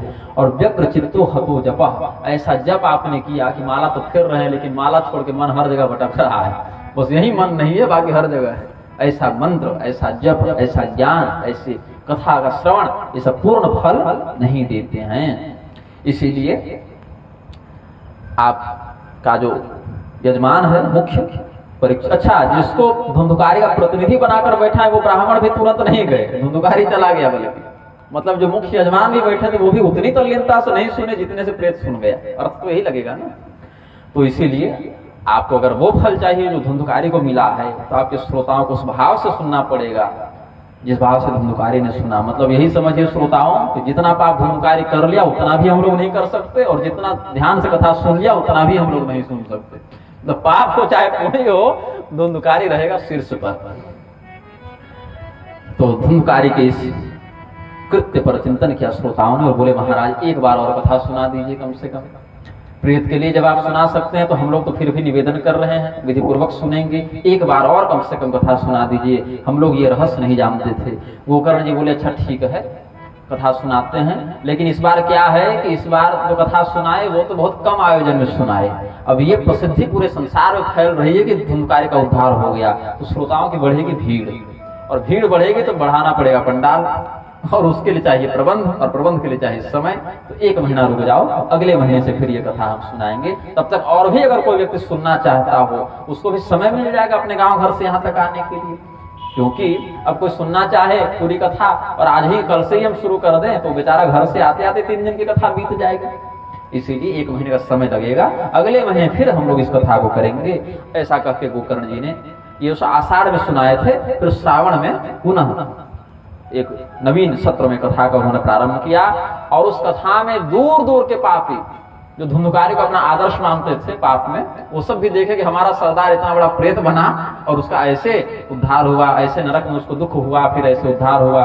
उसने सोचा कि हमारा सरदार तो निकल गया, हम कहीं लटक न जाए नरक में जाकर, इसीलिए हम भी अपना उद्धार कर लें। अभी कथा बहुत दिव्य चल रही है, वहां जाकर भगवान की कथा का आनंद लें। ऐसा चिंतन करके और भी बहुत से पापी लोग, संत तो आ ही रहे थे, पापियों का भी जमघट लग गया अपने उद्धार की कामना से। उन सबों ने बहुत एकाग्रता से कथा सुनी, और जितने श्रोता थे प्रत्येक श्रोता के निमित्त भगवान ने अलग अलग विमान भेजा। गोकर्ण जी के लिए भगवान स्वयं आए। ब्रूमोत्र के देकिम फल वृंदमुज्ज्वलम सप्ताह यज्ञेन कथा सुसंस्थितम कर्णेन गोकर्ण कथाक्षरो जैः पीतश्च ते गर्भगतान भूयः। हे देवर्षि नारद, सनत कुमार ये बता रहे हैं ना, हे देवर्षि नारद, गोकर्ण जी के श्रीमुख से जिसके भी कर्ण में यह श्रीमद् भागवत उस समय पड़ गया, उसको पुनः माता के गर्भ में नहीं जाना पड़ा, उसका पुनर्जन्म नहीं हुआ, उसको भगवान का ही लोक प्राप्त हुआ। और ये जो इतिहास है श्रीमद् भागवत या श्रीमद् भागवत का महात्म्य, ये शांडिल्य मुनि भी चित्रकूट में बैठकर नित्य पढ़ा करते हैं, आनंदित होते रहते हैं। उन शांडिल्य मुनि ने भक्ति सूत्र की रचना की है। शांडिल्य और देवर्षि नारद दोनों ने अपने अपने दृष्टिकोण से भक्ति सूत्र ग्रंथ लिखा है। और इस प्रकार से महात्म्य बताकर सनत कुमार ने देवर्षि नारद के समक्ष 1 सप्ताह तक श्रीमद् भागवत का व्याख्यान किया। अब श्रीमद् भागवत के व्याख्यान के अनंतर वहां पर जैसा कि पहले ही बता दिए थे, भक्ति देवी ज्ञान और वैराग्य साक्षात प्रकट हुए। चिंतन किया लोगों ने, ये आई कहां से, जो कि दूर से आती हुई चलकर आएंगे तो सबों को दिखेंगे कि आ रही है, अचानक से सबों को दिखने लग गई। तब उन्होंने चिंतन किया कि भक्ति देवी कहीं और नहीं, अभी तो भागवत महापुराण के अक्षरों से ही प्रकट हो गई हैं। जैसे आप लकड़ी को रगड़ते हैं, अग्नि बाहर से नहीं आती, अभी तो वहीं से प्रकट हो जाती है, वैसे इसमें भागवत की कथा का जब मंथन किया जाता है वहां से भक्ति ज्ञान वैराग्य वहीं से पुष्ट होकर प्रकट हो जाते हैं, कहीं बाहर से नहीं आना पड़ता। और एक बहुत दिव्य यहाँ पर घटनाक्रम है जिसका वर्णन करके हम इस कथा को संग्रहित करेंगे, इस सत्र को पूर्ण करेंगे। इस कथा के अंत में स्वयं श्री सुखदेव जी वहां पर प्रकट होते हैं। तत्राययौ षोडश वार्षिकस्तदा व्यासात्मजो ज्ञानमहाभ्युचन्द्रमा कथावसाने निजलाभपूर्ण प्रेम्णा पठन् भागवतं शनैः शनैः दृष्ट्वा सदस्या परमोरुतेजसं सद्य समुत्थाय ददुर्महासनं प्रीत्या सुरर्षिस्तमपूजयत् सुखं स्थितो वदत्सन् शृणुतामलाम्बिरम्। स्वयं 16 वर्ष के शरीर की अवस्था को लेकर श्री सुखदेव जी वहां प्रकट हुए। जिस प्रकार से परीक्षित जी को उन्होंने श्रीमद् भागवत सुनाई थी, उसी श्रीमद् भागवत के श्लोकों का पाठ करते हुए, स्मरण करते हुए वहां प्रकट हुए। उनको आया हुआ देखकर जितने भी सभासद थे उन्होंने खड़े होकर उनका स्वागत भी किया, उनको अपने आसन पर बैठाया, श्रेष्ठ आसन पर उनका चरणों तक ग्रहण किया, देवर्षि नारद ने उनकी पूजा की। फिर श्रीमद् भागवत का महात्म्य सुखदेव जी ने एक पंक्ति में वर्णित किया है। एक पंक्ति मतलब एक आध श्लोक में संक्षेप में वर्णन किया है। ऐसे तो 3-4 अनुच्छेद में भी आचार्यगण वर्णन करते हैं, लेकिन प्रधान श्लोक जो है बड़ा सुंदर द्रुत विलंबित छंद में कहते हैं, निगम कल्पतरोर्गलितं फलम शुकमुखादमृत द्रव संयुतम पिबत भागवतं रसमालयं मुहुरहो रसिका भुवि भावुका। निगम मतलब वेद। निगम क्या है? वेद क्या है? कल्पतरु है, कल्प वृक्ष है, सब कुछ देने में समर्थ है। वेद रूपी कल्प वृक्ष का अत्यंत सुमधुर परिपक्व फल है श्रीमद् भागवत। और इस फल में मुझ शुकदेव रूपी तोते के द्वारा थोड़ा सा चोंच का प्रहार कर दिया गया है, जिससे यह और भी आस्वाद हो गया है और भी मधुर हो गया है। और इस रस की खान, अब आम खाइएगा तो छिलका और गुठली फेंकना पड़ता है, लेकिन इसमें वैसा कुछ नहीं, त्याज्य अंश नहीं है। इसमें सर्वथा सर्व भाव ग्राह्य है, इसमें छिलका और गुठली नहीं कि फेंक दे। सर्वतो भावेन रसमालयम, ये रस का घर है, रस की खान है, और रसिक जन इसका आस्वादन करके नित्य निरंतर तृप्त होते हैं। और ये रस जो है स्वर्गे सत्येच कैलासे वैकुंठे नास्त्ययम रसः अतः भवन्तु सद्भाग्या मामा मुंचत करहिचित। सुखदेव ने सतर्क किया लोगों को, स्वर्ग लोक में, ब्रह्म लोक में, कैलाश में, वैकुंठ में ये रस नहीं है।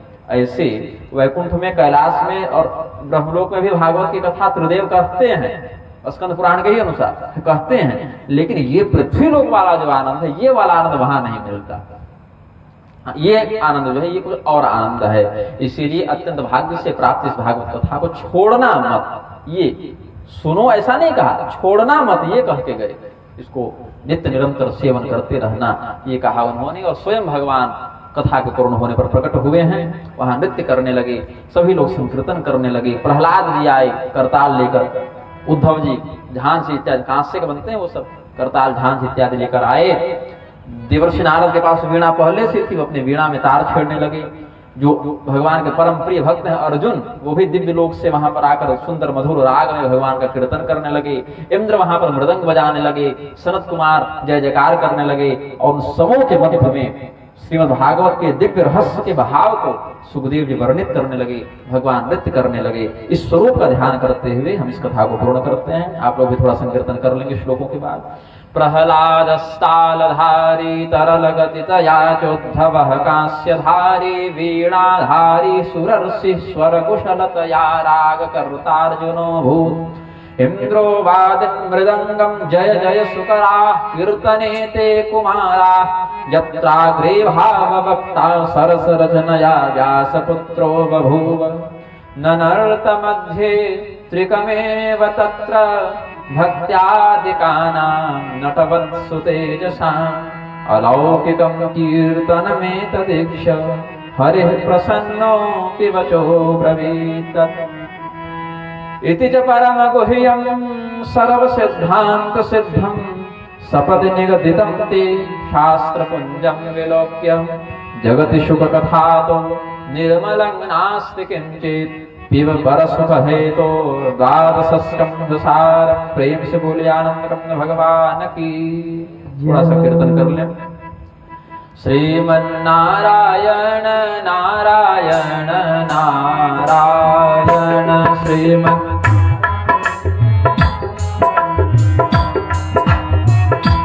श्रीमन्नारायण नारायण नारायण श्रीमन्नारायण नारायण नारायण श्रीमन्नारायण नारायण नारायण श्रीमन्नारायण नारायण नारायण श्रीमन्नारायण नारायण नारायण श्रीमन्नारायण नारायण नारायण श्रीमन्नारायण नारायण नारायण श्रीमन्नारायण नारायण नारायण श्रीमन्नारायण